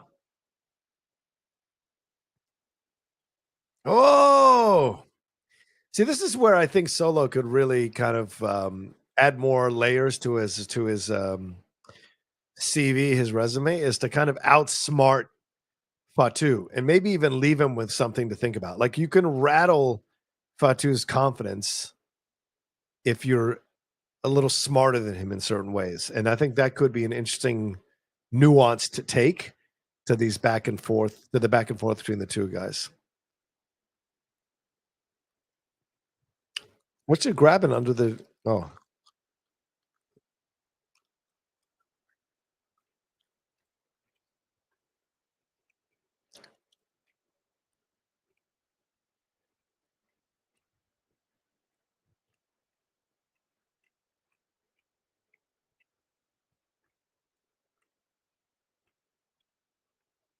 Oh.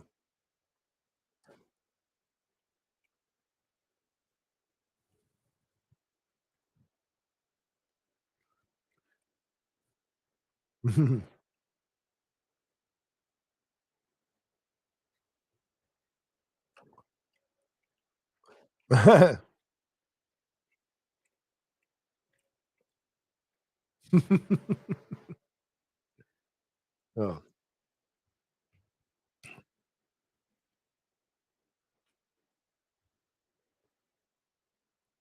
wow. Whoa. Oh, wow.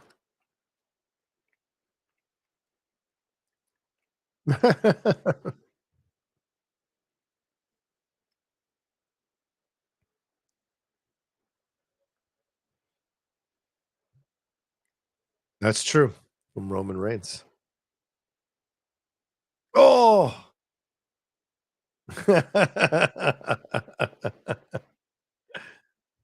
See, he's a heel. And look how they're not booing him lustily like they were booing Naomi. There's a reason for that.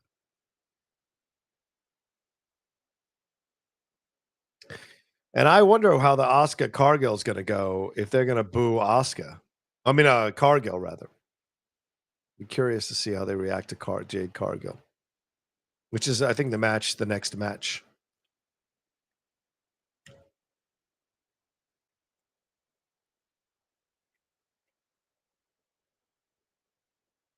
You never, you never loved me.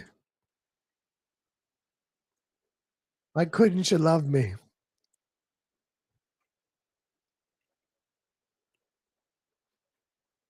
No, we started at 10 o'clock. I don't think this is going to be a 4-hour pay per view, right? I think we're done by 1 o'clock my time. So, my man wearing the grills. See what I mean? Letting Solo talk more has been a godsend for him as a character and as a wrestler, getting him over with the fans.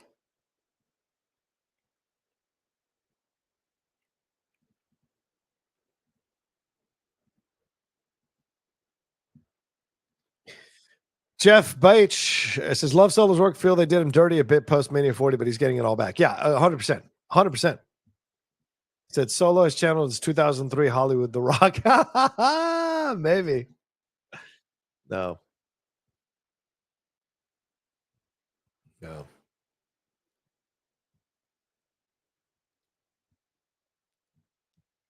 Yeah. This is just like Jimmy and Jay, right? This is just like Jimmy and Jay.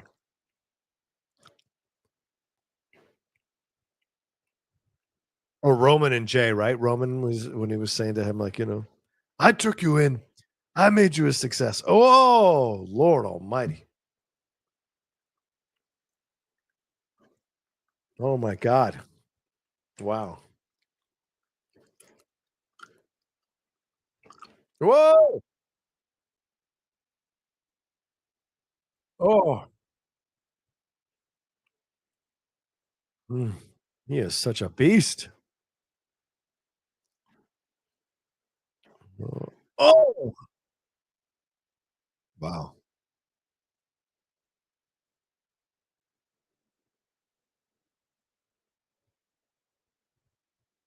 Oh. Oh, yeah, they aren't reacting that strongly to this. I wonder if the WWE is pumping in this because look at the crowd. They're just sitting there on their hands.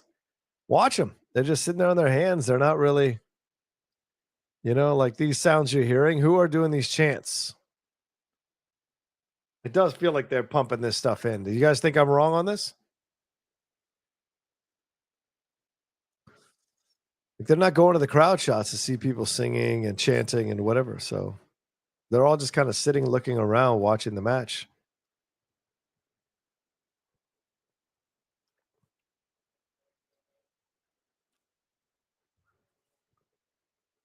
Look, they're all looking around, having conversations with each other, arms folded, just staring and watching. There's not a lot of reactions going on here for this one. So it's interesting. Yeah. Because I've heard that they pump these chants in the past when a crowd isn't really up to snuff. Oh, here we go. Well, you knew he was coming.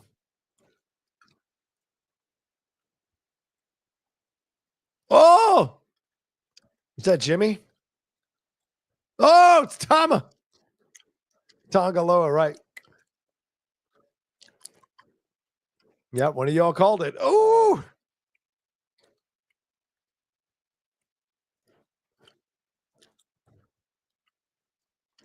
wow.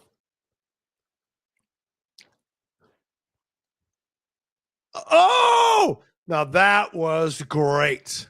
That's how you do it. 2.95, the shoulder comes up. That's how you do it. That's how you sell a near pinfall. That's one of the greatest ones I've ever seen. Um, that was perfect timing. You want to make it so the referee's hand just about is to hit and you kick out. So Jimmy has to come out. Maybe Jimmy and Jay come out. I don't know. Roman ain't coming, that's for sure. Oh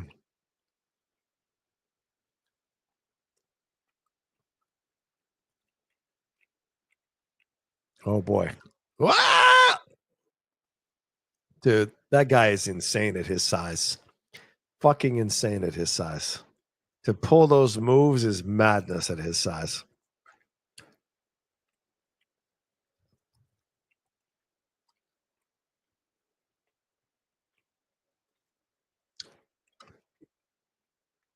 Come on, there's a reason they're not going to the audience for reactions and cheers and chants. Yeah, here's the DQ, right? Wouldn't this be a DQ ref? Isn't this a DQ ref or is this a non DQ?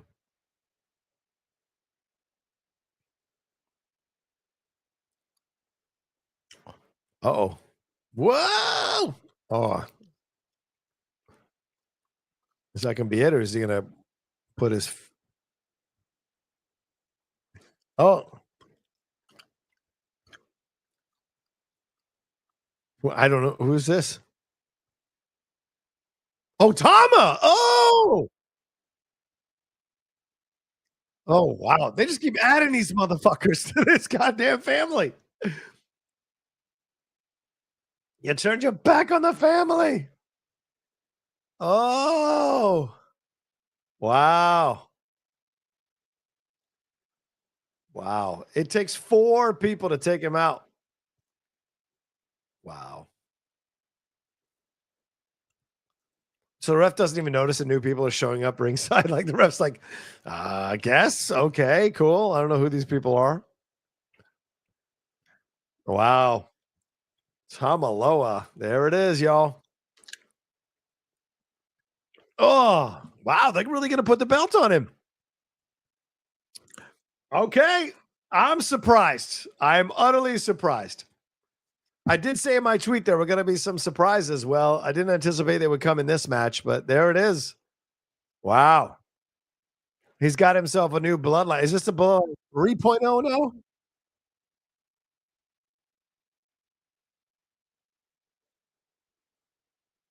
Wow. How they took it off of him. That is surprising. Wow.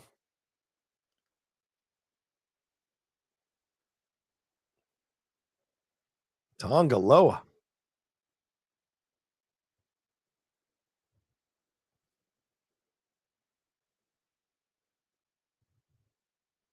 Oh.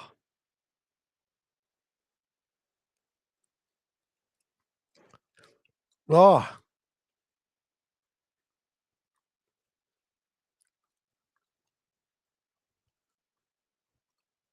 Dragged him out by his hair, no less.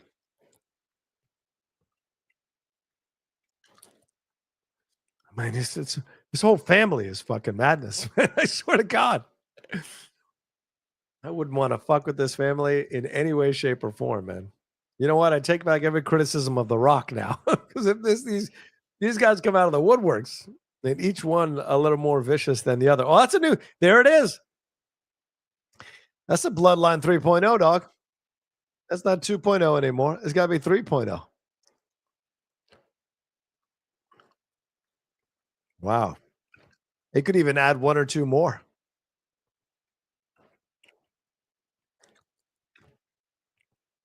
Wow.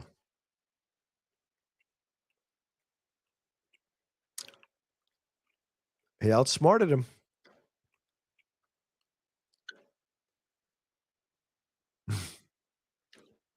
Go ahead, Solo, man. There's a real possibility that Solo could be moving into main event territory very soon. If he keeps going with this run, it'd be fascinating. All right. Anybody surprised? Yeah. Right, Clarissa? Complete silence. I told you. Like, they were pumping that stuff in. They're absolutely pumping the reactions in. No way they weren't. No way they weren't. Darren saying Hikaleo. Is that what his name was? Oh, yeah. Here we go. Hikaleo.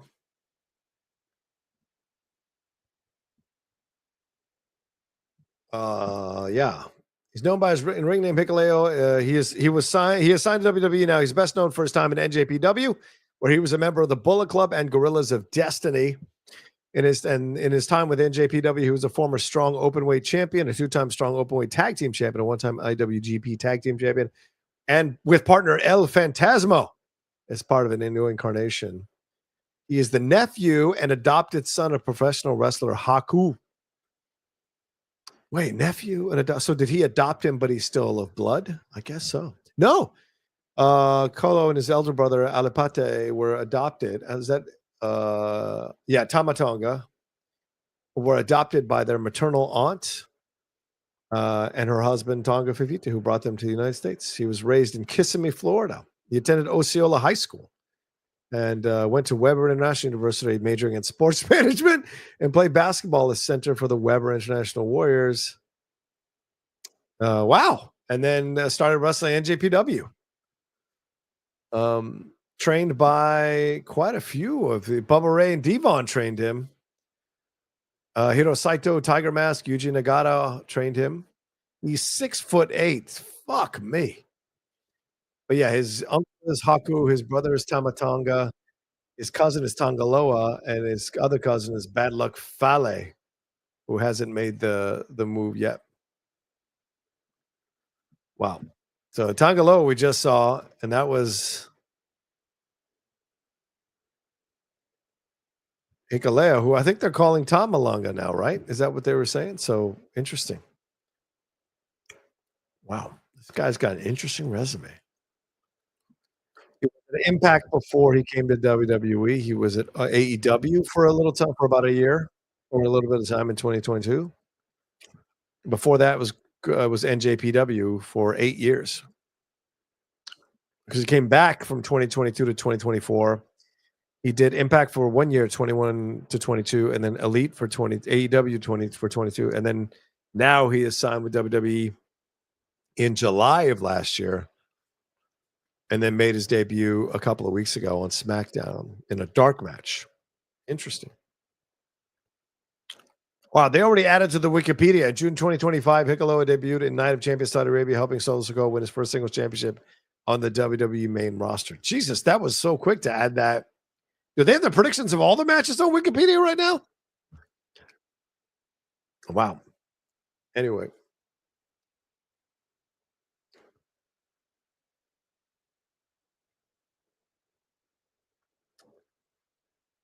So what does it say about? It doesn't say anything about his family other than he was adopted. Was he born into the family and then adopted by Haku, or was he adopted and he doesn't actually share any blood with the bloodline? Because that could be an interesting storyline if he ever breaks away. Like, I never was your blood, that kind of stuff. So we will see. Tangaloa. All right.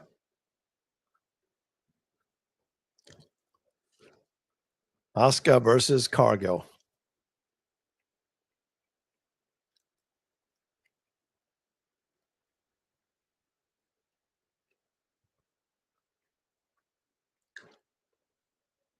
I am not convinced on Cargill. I'm still not convinced on Cargill, but I am convinced that we've seen the best she can be.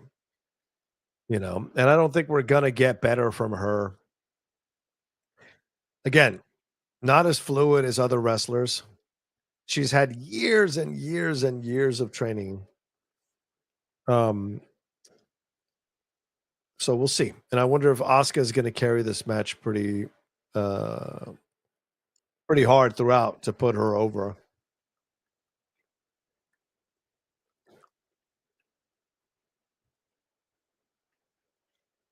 Yeah. Yeah. I love Asuka.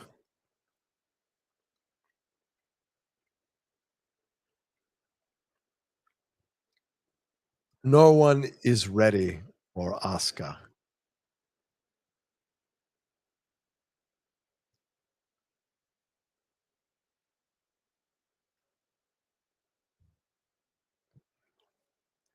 I mean, Cargill and Tiffy just sounds like a recipe for disaster.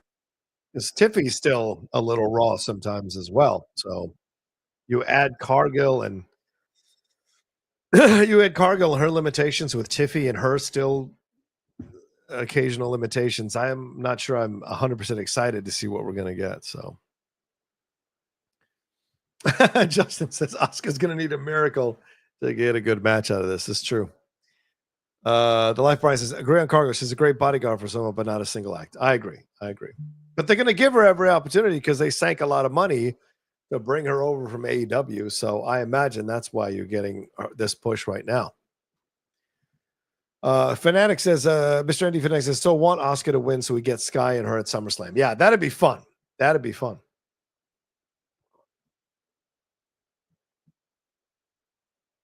think they should have her have a no one is ready for Asuka, and then the music hits. Because I love that. This is a great song for her.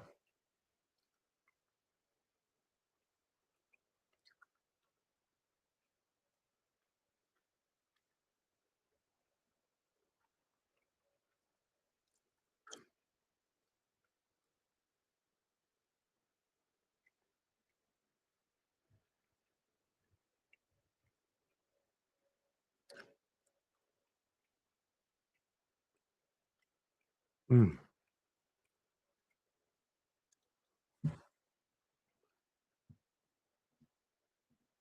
13 months. Wow, I didn't know it was that long. Whew.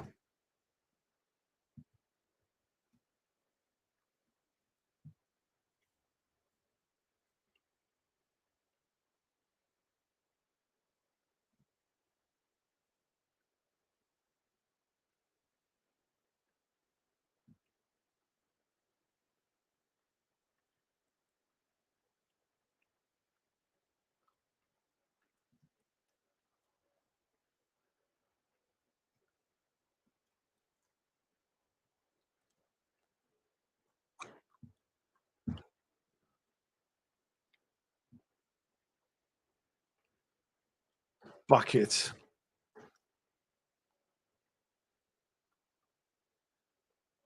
It's a fair point.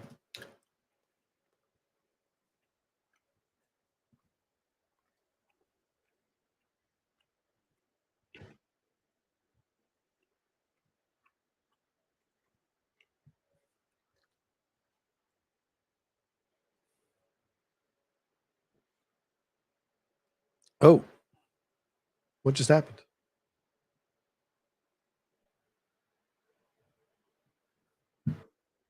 Yeah, there we go. Say the audio just went out for a second.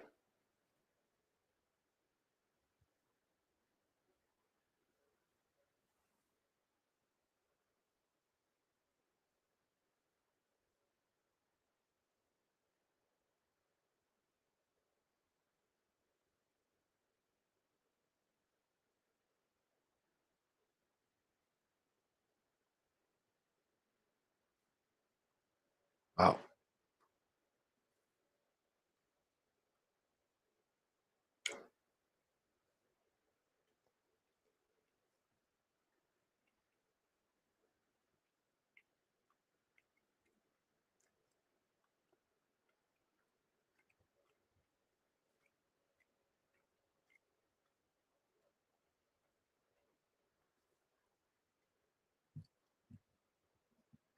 Wait, do they really have them?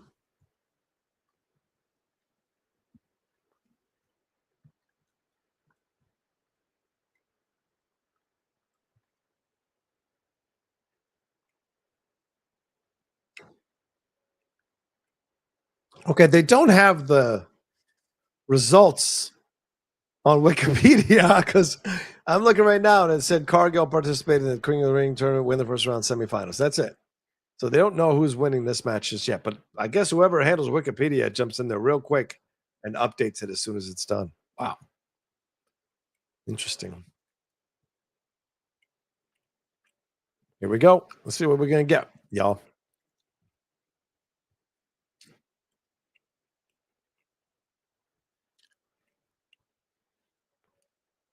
This might be over in like 15 minutes because you want to give Cena and Punk like 45 minutes to do the things they need to do. Plus, you don't want Cargill getting exposed in like a 20, 25 minute match. It ain't going to work.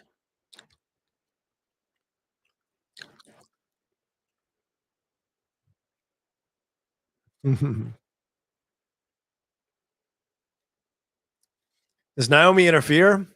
Considering she interfered in the conversation, I wonder. Oh, man. Oof. Hey, I'm doing the big grab. You know, these are the things that frustrate me. Like, look at that. Wind up. You get that I'm coming for you. You know, these are the things that good to great professional wrestlers understand.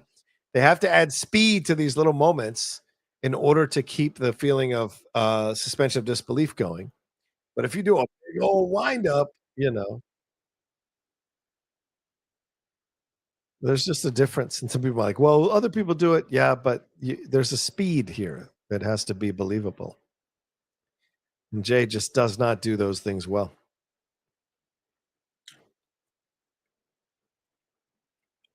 Yes, we do. We talk about a weakness in Cargill Cole.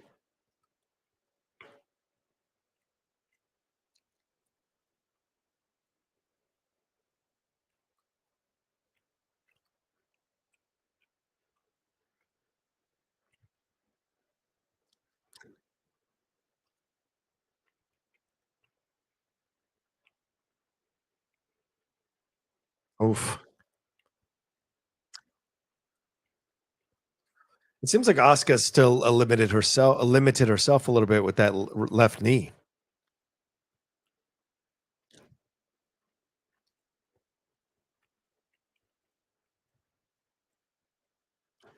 Yeah, you can see that she's favoring that left knee a little bit, walking gingerly on it. So I wonder what kind of match we're going to get now. I don't know if that's part of the act or if that's legitimately an issue. Well, she's using it, so.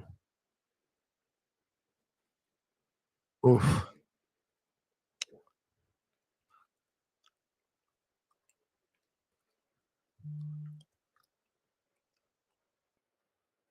Oh.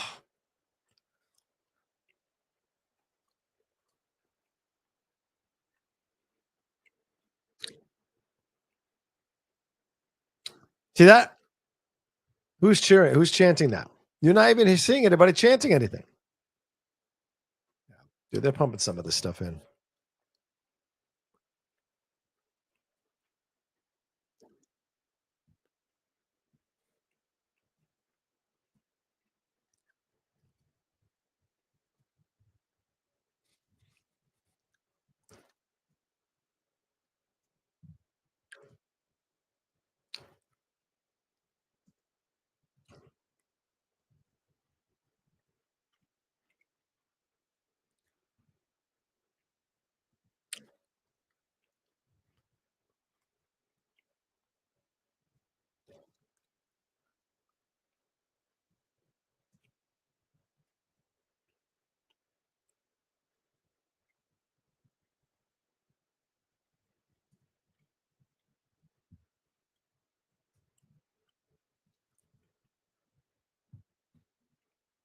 Mm.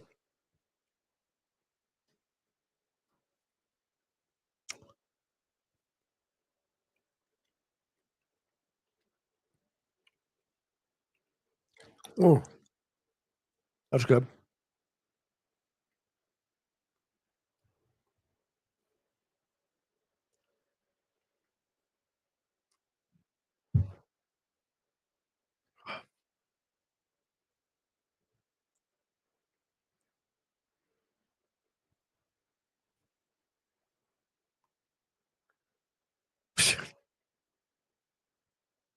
Bro, she's been doing it for 8 to 10 years. She gets better every time you see her. She should already pretty damn good considering how much time she's had to train.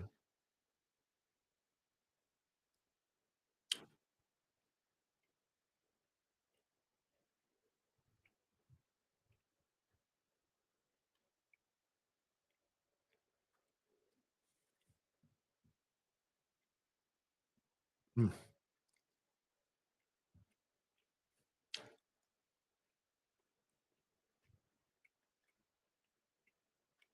That crowd is dead. Told you guys. John, boy, yes, boy. John, worst injury you had and how it happened? Hmm. I've never really had a big injury. Knock on wood. Yeah, I never had anything broken. Never broken a toe or broken a finger or an arm or a leg. I'm kind of lucky that way. Probably my worst injury is I've always been twisting my ankles or yeah, playing basketball, like on my right foot. I've twisted my right foot, my ankle, right for 4 times. And one time was like there was a snap. It was so fucking bad. And I basically just lived in an ice pack for like a week to try to get the swelling down and get my ankle back. And then I had to wear an air cast for a little while. It was one of those like little chintzy air casts, like not a big old one. It was like a little one that you had to put in with your shoes. But then eventually I was fine. And then I think I had a twisted my knee doing. I did 3 years of CrossFit, which I might be coming back to soon. But I twisted my knee one time in one of the moves, and that was my fault. It wasn't anything with CrossFit. The gym I was in was really good. They're very good at coaching us and not pushing us past where we needed to be, and they weren't trying to make you injure yourself with macho bullshit. I was really lucky to be a part of that gym, CrossFit gym. It was called Cave CrossFit, and they were pretty cool. And so, yeah. But when I twisted my knee, they were really great at like adjusting what I needed to do. I got a brace. But again, that was my fault because I came off of a move and jumped down and tried to turn quick, and my foot caught the mat. It was on me. My heel caught the mat. That was it was on me. So, but yeah, that's pretty much it. And I played tackle football for years. I didn't play it like at high school and that, but I played 3 hours a day. And in high school, we would play right after school for like 2 to 3 hours a day at this elementary school. There was a bunch of us that would get together and play. Oh, nice move there by Jade. But yeah, I've been very lucky in that way. And I've had bike wrecks. And I've had, I've had 9 car accidents. And I've had back issues, because I've been hit from behind a few times. But thankfully, it was never any car accident that was super severe.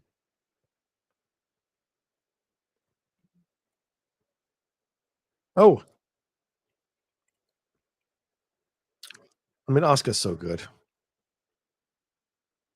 She's so fluid.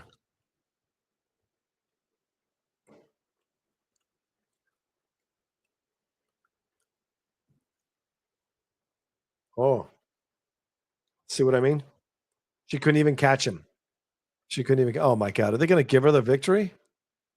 What? She almost got a. Oh, that was terrible. Fucking terrible. Jesus Christ, she couldn't even hold the pin long enough. What the fuck, man?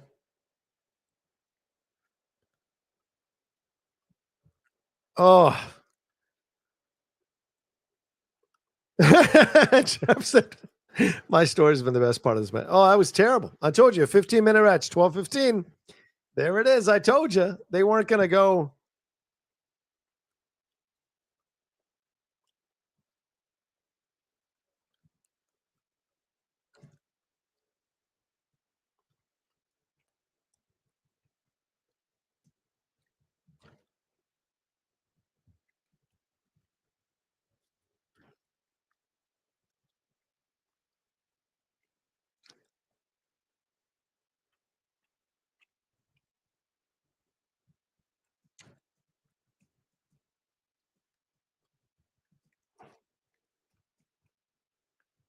She couldn't even hold her for the full 3 count.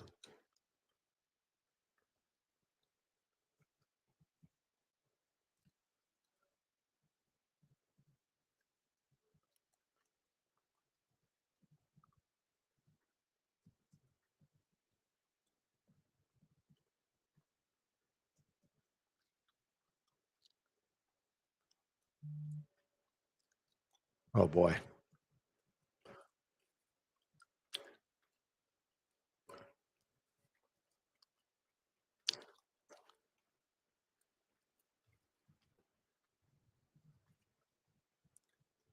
Listen to booze. Oof. They probably turned down the booze.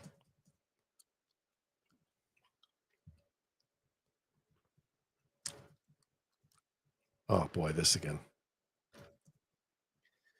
No. Get better. Get better. Don't just praise yourself. Get better. It's nonsense.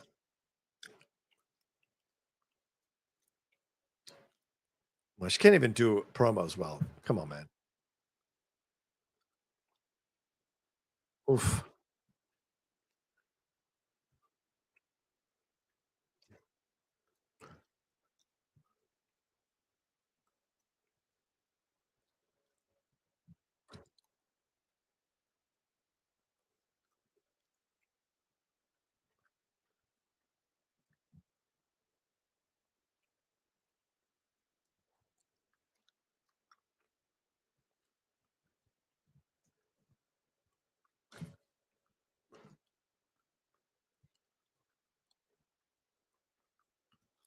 Oh.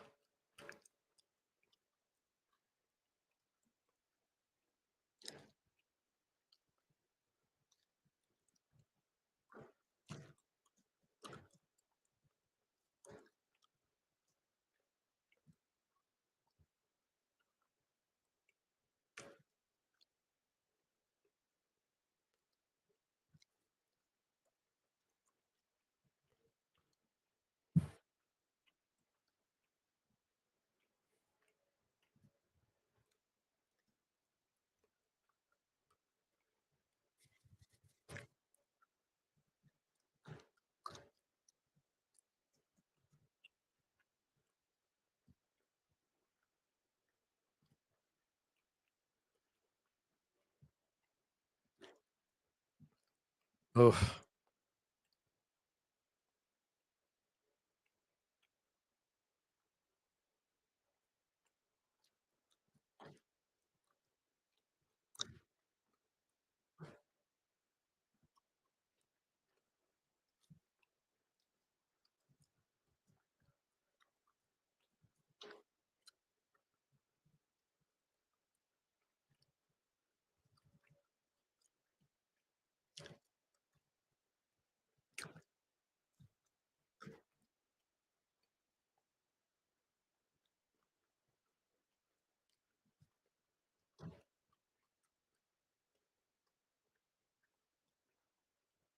Get it right, Cole.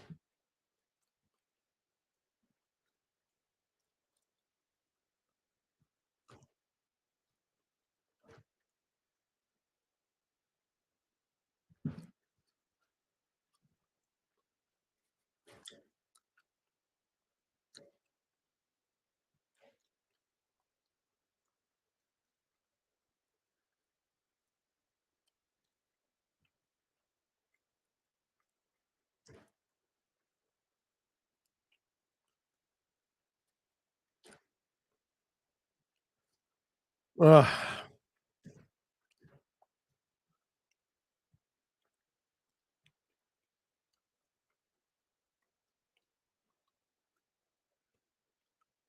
Using that old Saturday Night's Main Event. Goldberg. Who cares?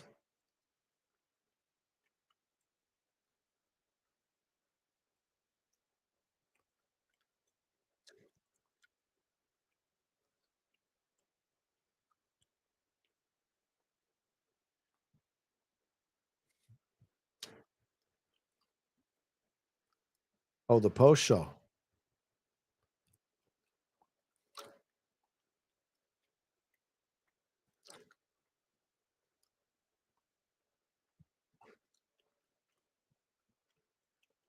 Yeah. All right, tweet in. All right, here we go. Final match of the night, y'all. Word life. Oberg. That's good, Justin. Oberg. I haven't heard that one yet. I like that one.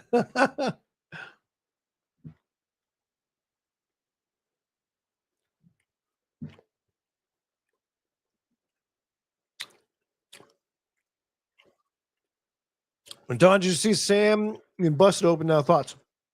No, what did he say? Dude, I don't really watch Sam Roberts.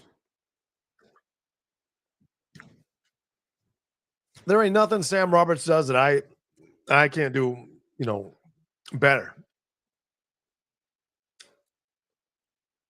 He kisses that WWE ass. He's ridden WWE to fame, and he rarely talks any kind of smack on the WWE. So, how objective can he be? I don't trust anybody who works for a company. They're paid not to say anything negative. And that goes all across the board. If you work for a big company and the big company has something coming out that's really huge, how objective do I think your opinion is going to be? So, same thing with Sam Roberts. Oh, he joined Busted Open officially? Gotcha. We'll see how he does that because Bubba Ray doesn't hold back. So I wonder if isn't Bubba Ray on Busted Open? Or who does Busted Open Radio? I always forget.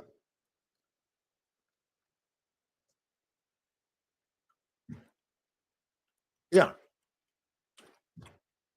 Yeah, Bully. Oh, yeah, Dave LaGreca, right? Bully and Mark Henry. I'll tell you this. If I was younger, I would fight like hell to be one of the voices out there to be hosting or co-hosting on one of these podcasts. But that would mean fully committing to only the WWE. I couldn't cover sports. Couldn't be spoken politically. And I couldn't cover movies. And so I don't think I could ever do that. But I would love to come on as a guest and go all the way with this kind of stuff. But yeah. Yeah. Bubba has a full Legends contract. Yeah, but Bubba also calls out the WWE even on the Legends contract. A couple weeks ago, he talked about some of the creative decisions that didn't work. The Jay stuff. He spoke about Rikishi's thoughts on it all and gave his thoughts. So Bully doesn't hold back if he doesn't need to hold back. And he's part of the LFG crew as well. And he'll talk his stuff. So, yeah. So I never trust anybody who works for a company.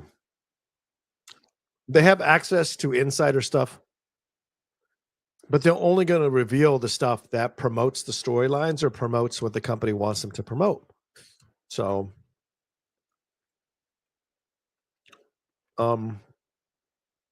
if you know my career, after I was let go from Collider, I never applied ever to work at another outlet. I was like, I'm either going to stand on my own 2 feet or I'm going to go find something else to do with my life because I don't want to be beholden to an outlet. I mean, I told Christian when we started doing the show, like, I'm not going to keep my mouth shut about certain things. And if you are on the wrong side of something, I'm going to call you out. If you want to do the show together, that's the parameters of the show. And to Christian's credit, he was down with it. And we don't always agree. And we have our things, but I appreciate that.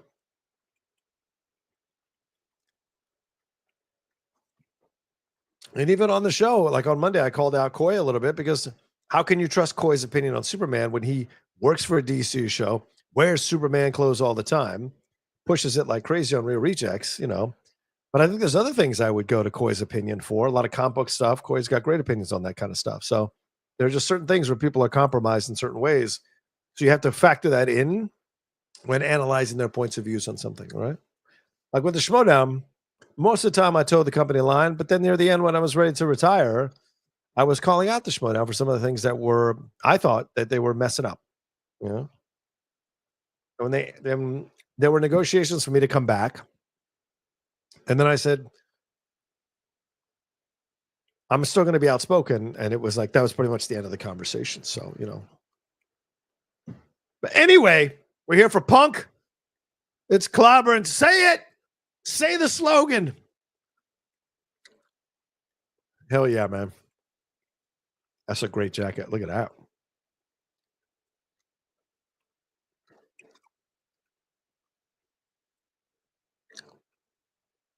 Isn't it amazing? Last held the championship 12 years ago, and people still love him. People still chanted for him when he wasn't there. Like, it's amazing.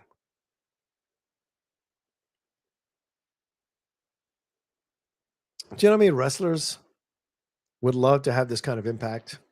Who probably think they're better than Punk and never got to this level. There's just something about how he handles himself, what he represents, that connects with people.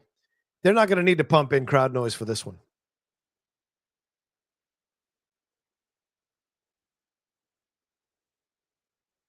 I love that they're singing along with Cult of Personality, considering what the song is actually about and where they're living right now.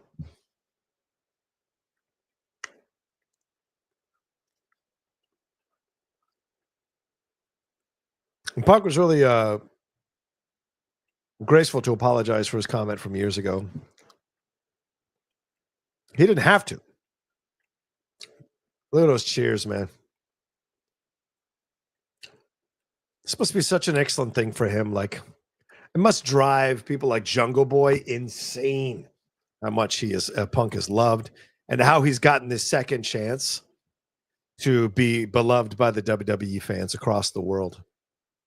It must drive Tony Khan. It must drive all the people there crazy at AEW because of all the love he's getting.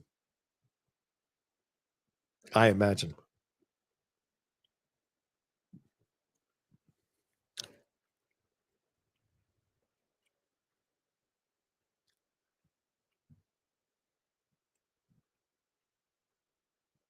Look at him. He's just ready.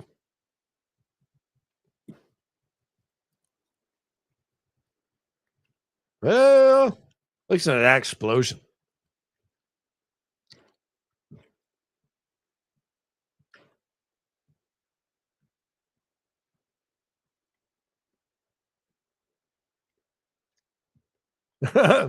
John Cena sucks.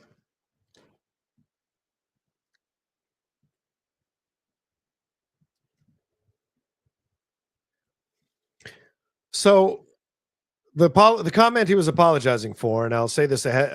There's some salty language here, so I'm warning you ahead of time. But the comment that Punk apologized for is back in 2020. Him and The Miz got into it on social media, and Punk got into a verbal battle with him, and it resulted in Punk telling the A-lister, that's Miz, to quote, "Go suck a blood money covered dick in Saudi Arabia, you fucking dork." But then he deleted the post after he got plenty of criticism. So he apologized for the comment, you know, because he was in Saudi Arabia. And he appeared to brush off a little kid seeking a photo during his arrival. I think closer you're asking about that.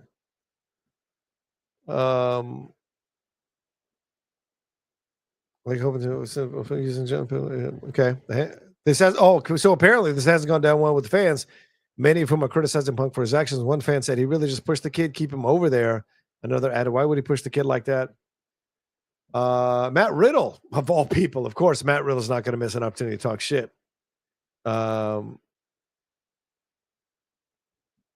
Interesting. So I haven't seen any reaction to the stuff with the kid.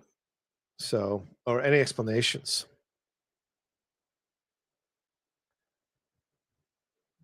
Hmm.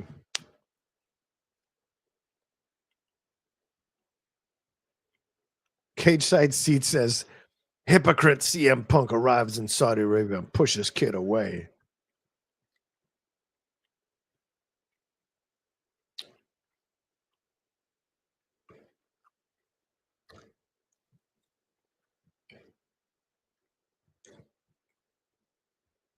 Wow, this is a pretty angry write-up here by Kane A. Knight.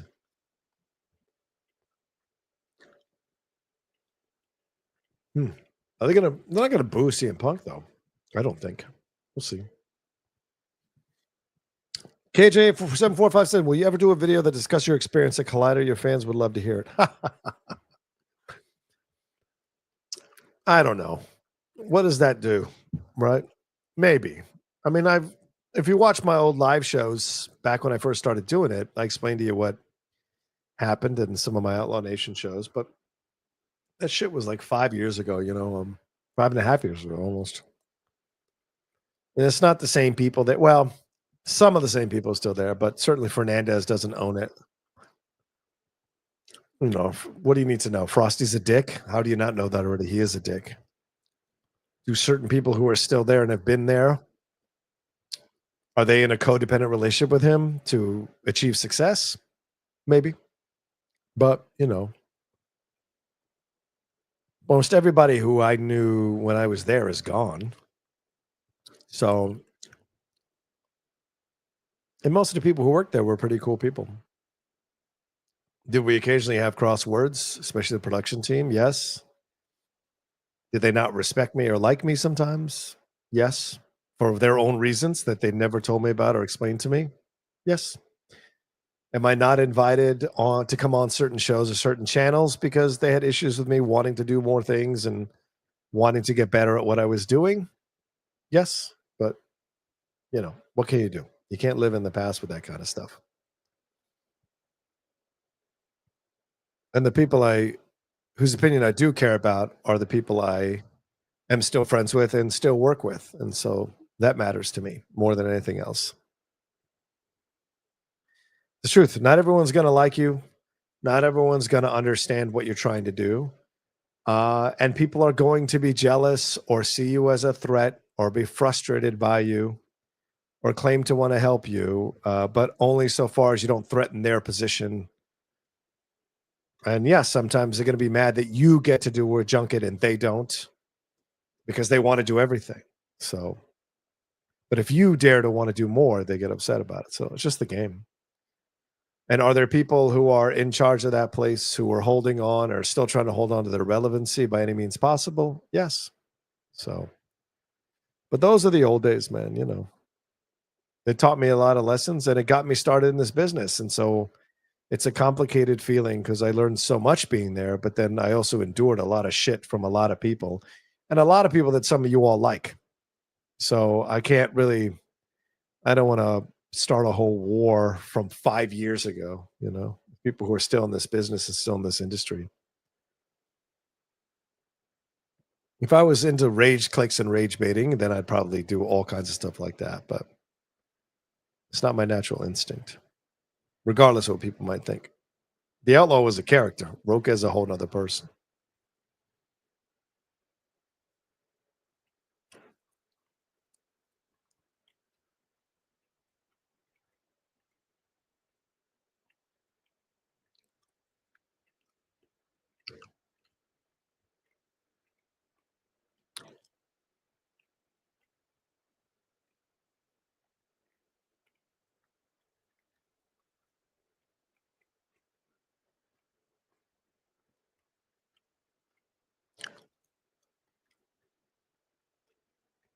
Wow. See, this is when you don't have to pump in. That's the thing. They will pull back and show these shots when the crowd's really into it. The fact that they did it in a couple of matches is because the crowd wasn't, so they had to pump in chants and pump in reactions.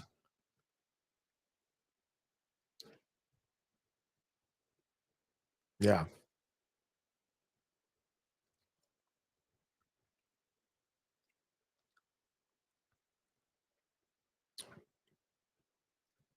Thank you, Ism Schism. I appreciate it, bro. I appreciate it.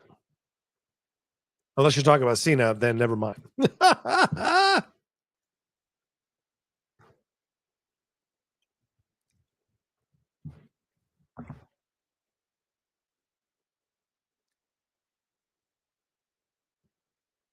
Oh. Well, Cena's looking like he's moving a little bit better.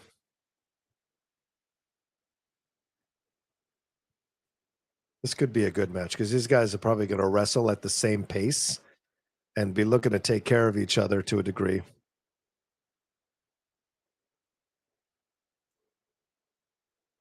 Ooh. Yeah, they won't let Randy defeat Cena's number of titles. Huh. Huh.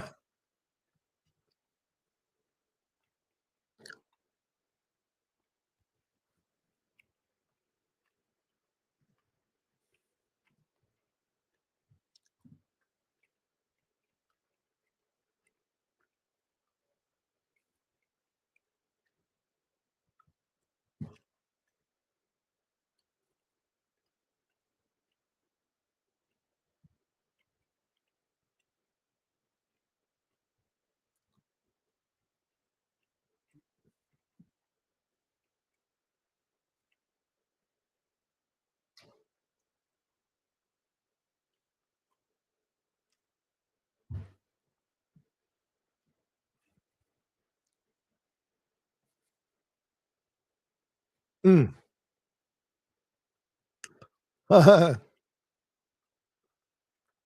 He's always been a showman, a good showman.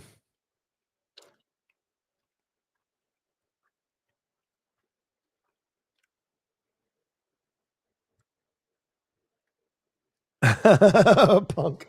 I love this. These guys respect each other so much because they're both great shit talkers. And so the fact that both of them are cool with each one, if the other one shit talking, because it allows them to shit talk as much as they want. I think they're loving it. This is why they have the great chemistry together. They allow each other to be who they actually are and like have fun with it.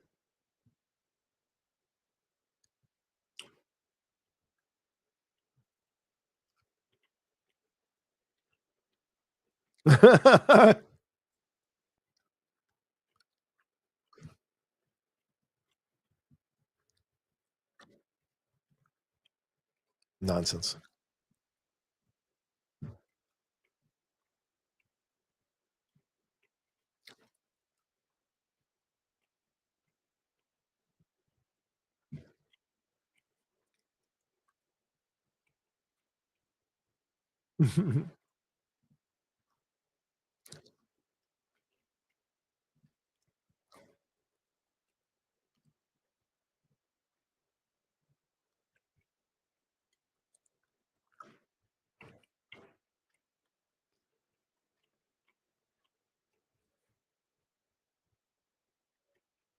Mm.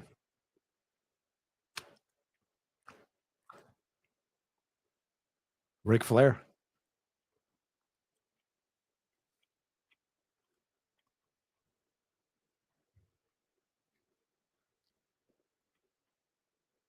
So you can't really get into the discussion on these commentaries. Oh my God, what a soft ass shoulder tackle. What is happening? Oh, uh,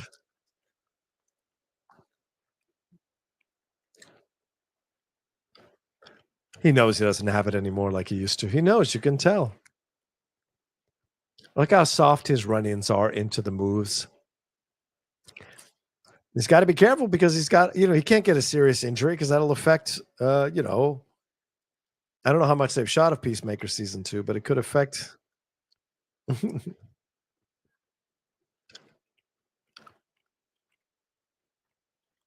think as you get older, you can't really lie in that position on the edge of the ropes like you used to. It actually does hurt your back.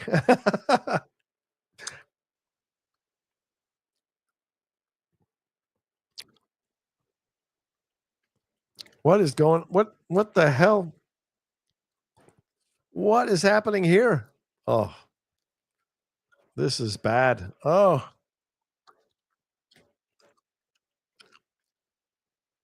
that was bad. I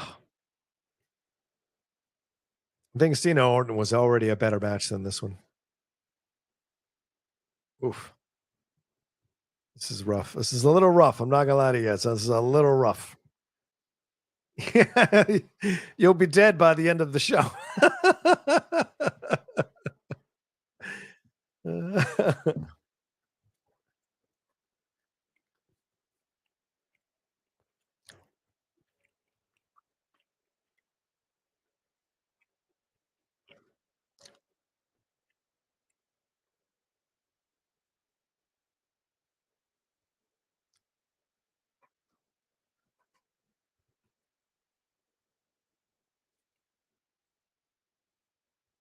Oh,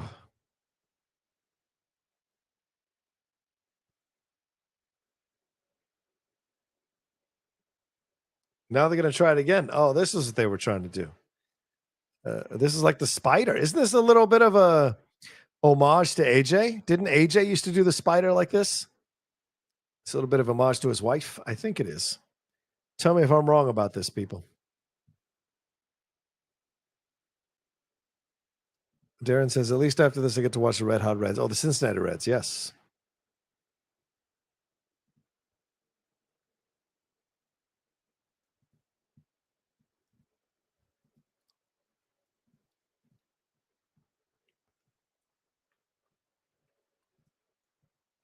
Yeah.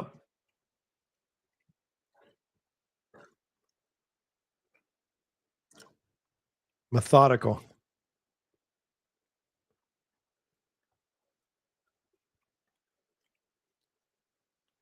Ooh, good kick there.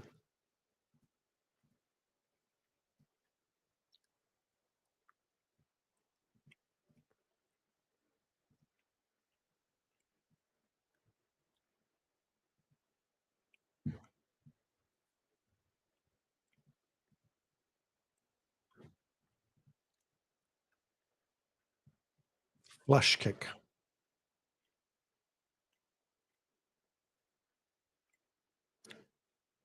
Ooh. Whoa.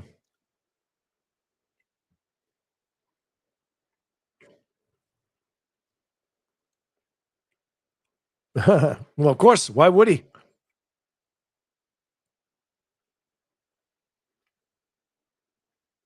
Oh.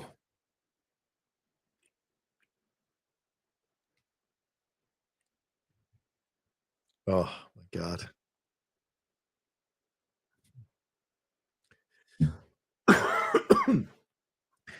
Watching Cena now is like watching Shaq on the Celtics. Like you were like, well, this is just he can occasionally still have periods where he can still do it.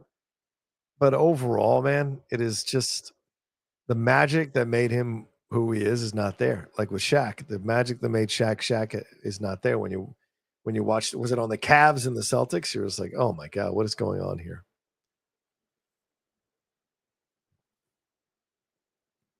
And or maybe Aaron Rodgers on the Jets. I think I've made that comparison the last time I saw one of these the WrestleMania match with him. No, we still have 17 more minutes. I don't think it's going to be night just yet.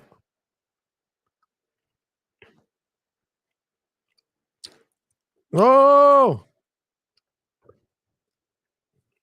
oh, STF.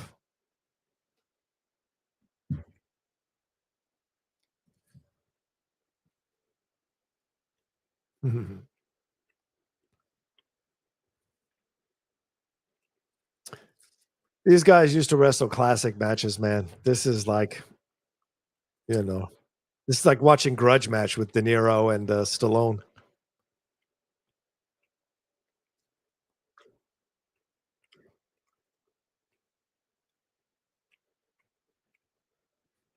No.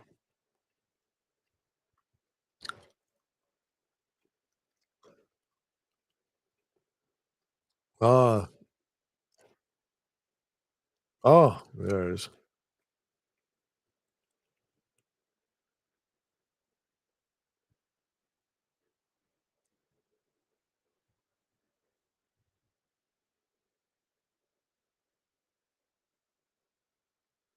Oh.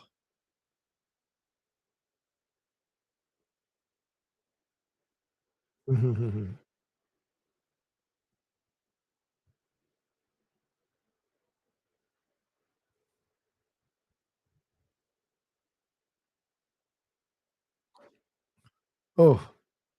Oh. Yeah. I don't know how you guys feel, but we're just kind of limping to the ending here, right?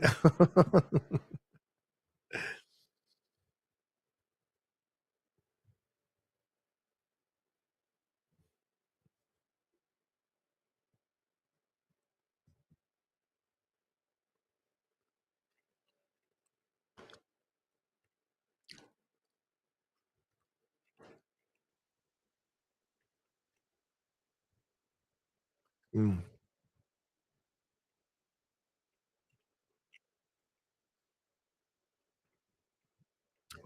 I agree, Manny. This is a little painful to watch because these guys used to be incredible. And I think Punk can still go. It's just that him having to carry Cena at times, because Punk and Drew McIntyre was fucking fantastic a few months ago. Arguably the match of the year. Oh,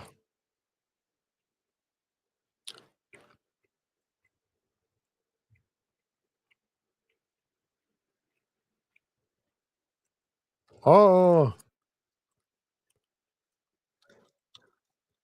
you can't hold him.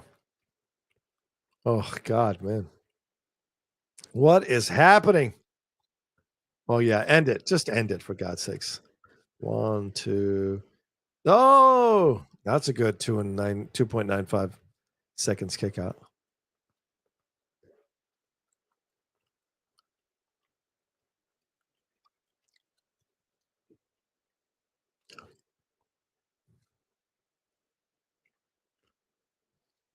Oh,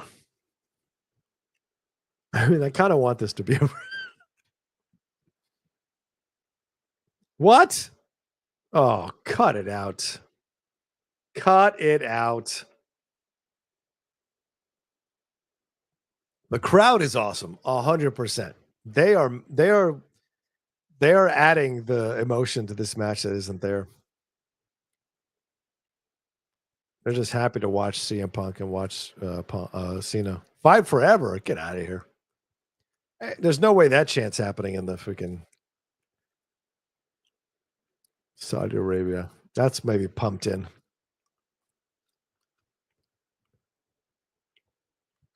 Oh yeah, end it, man. Just give him an F5 and end it here, or attitude adjustment rather.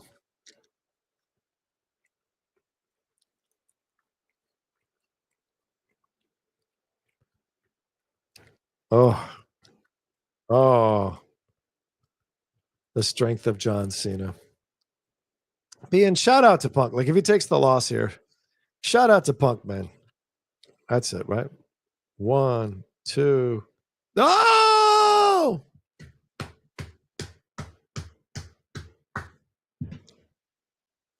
Shout out to Punk. He is putting John over big time. Not that John needs, obviously, John doesn't need to be put over, but this is an older run. The fact that Punk is willing to take an L to Cena and, in the process is great.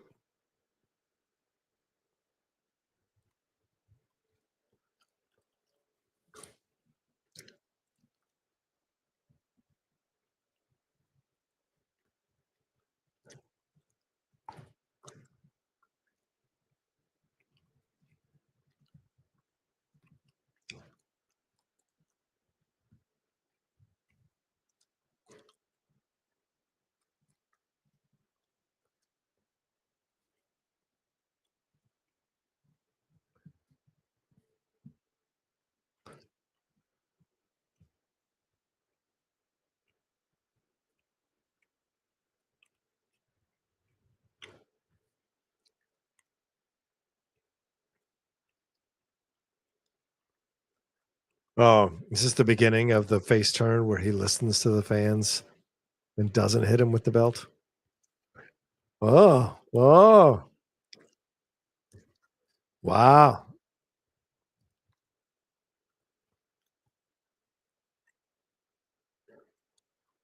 1, 2. No.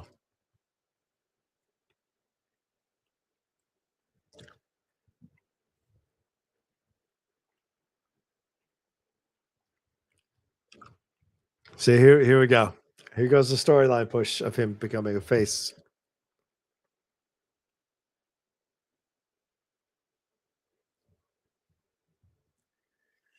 You watch this long enough, man. You see the seeds being laid down here, planted rather.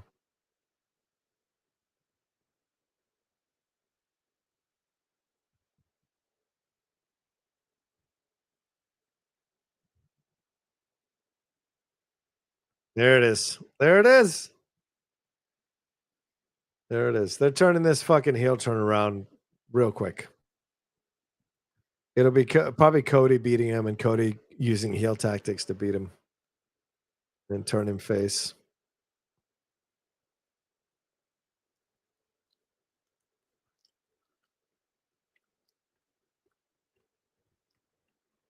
Mm. Oh, what? We're gonna knock out the referee in this match? Oh no. What? Why are we? I guess because it's Saudi Arabia, right? You want to give the fans the old hits.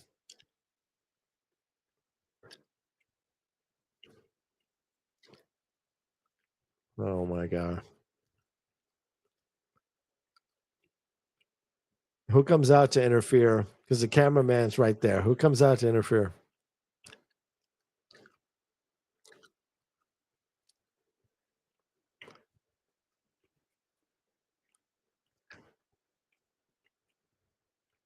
Any chance the Rock comes out to help Cena? Oh, who is he calling in? Oh, bring another ref. Oh, you knew it. You knew somebody was coming. Oh my god, are they waking this up again? Seth versus Punk. Oh goddamn. Ah. Oh boy. Wow. Imagine being flown to Saudi Arabia, put up in nice hotel, and you're not even gonna wrestle. You're just walking out for a spot at the end. That's how you collect a paycheck, dog. By the way, this faction has been an utter miss for me. Just an utter miss. Rollins doesn't need a faction, man. It helps Bronson Reed, but they're kind of burying Braun Breaker, in my opinion. They're kind of pushing him to the back a little bit in this. He should be leading a faction, not being a member of Seth Rollins' faction. But maybe they see this as a way to kind of keep him on cold ice until they make the run with him, and eventually Braun breaks away, turns on Seth, and Paul Heyman goes with him, and he becomes the new Brock Lesnar. Possibilities.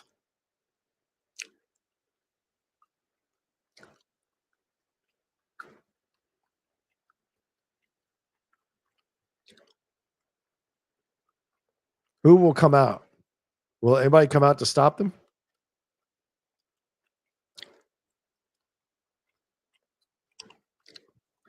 Yeah, does Cody come out?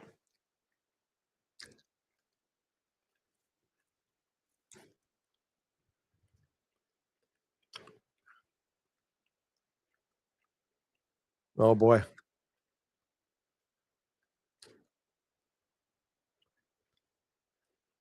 Oh, Braun, way to sell, brother.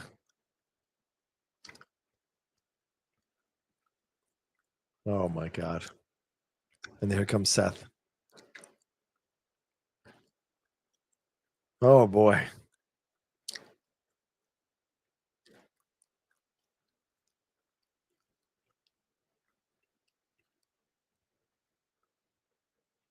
Oh boy. Oh man. Boy, Braun and Reed fucked that up. Jesus Christ, this has been an utter shit show of botches.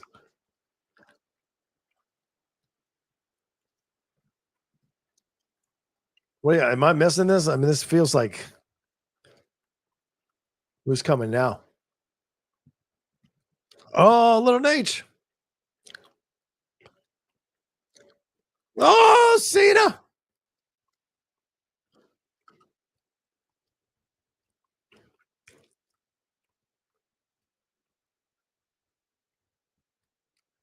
Yeah, they're totally turning him face. Here we go, boys.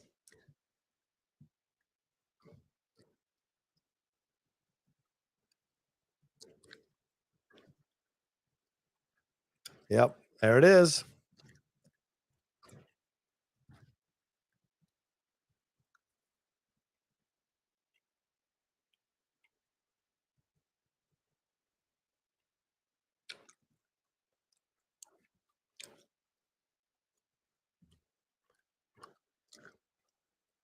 Oh.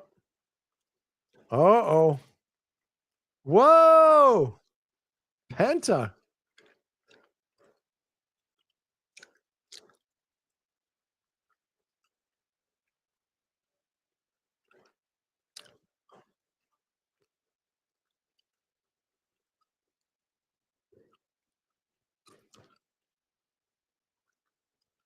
Oh. Oh. Uh-oh. Wow.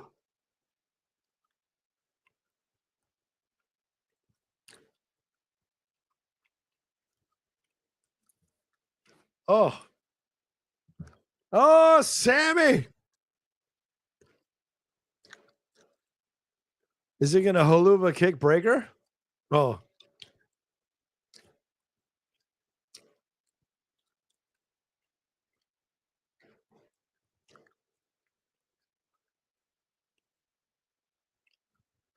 I feel like Cody's got to come out at some point. Oh, Jesus. This is a mess. Oh.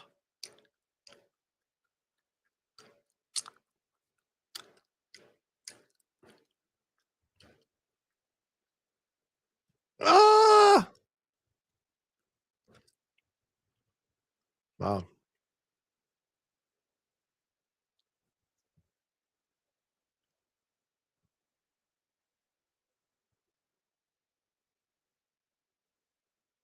Oh.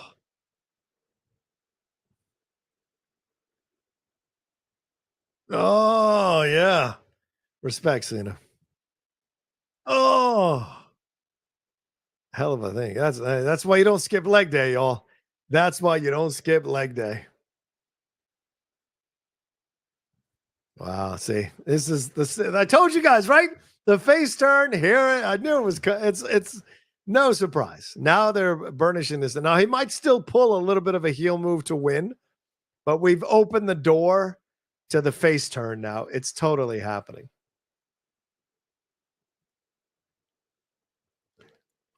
They're gonna have like respect for each other and shit. Totally.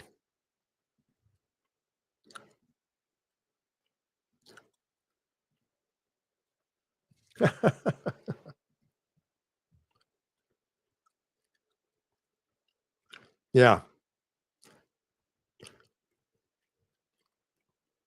I mean, this makes me happy because, you know, I've seen these guys go from rookies to stars. So, and then now they're old men, you know.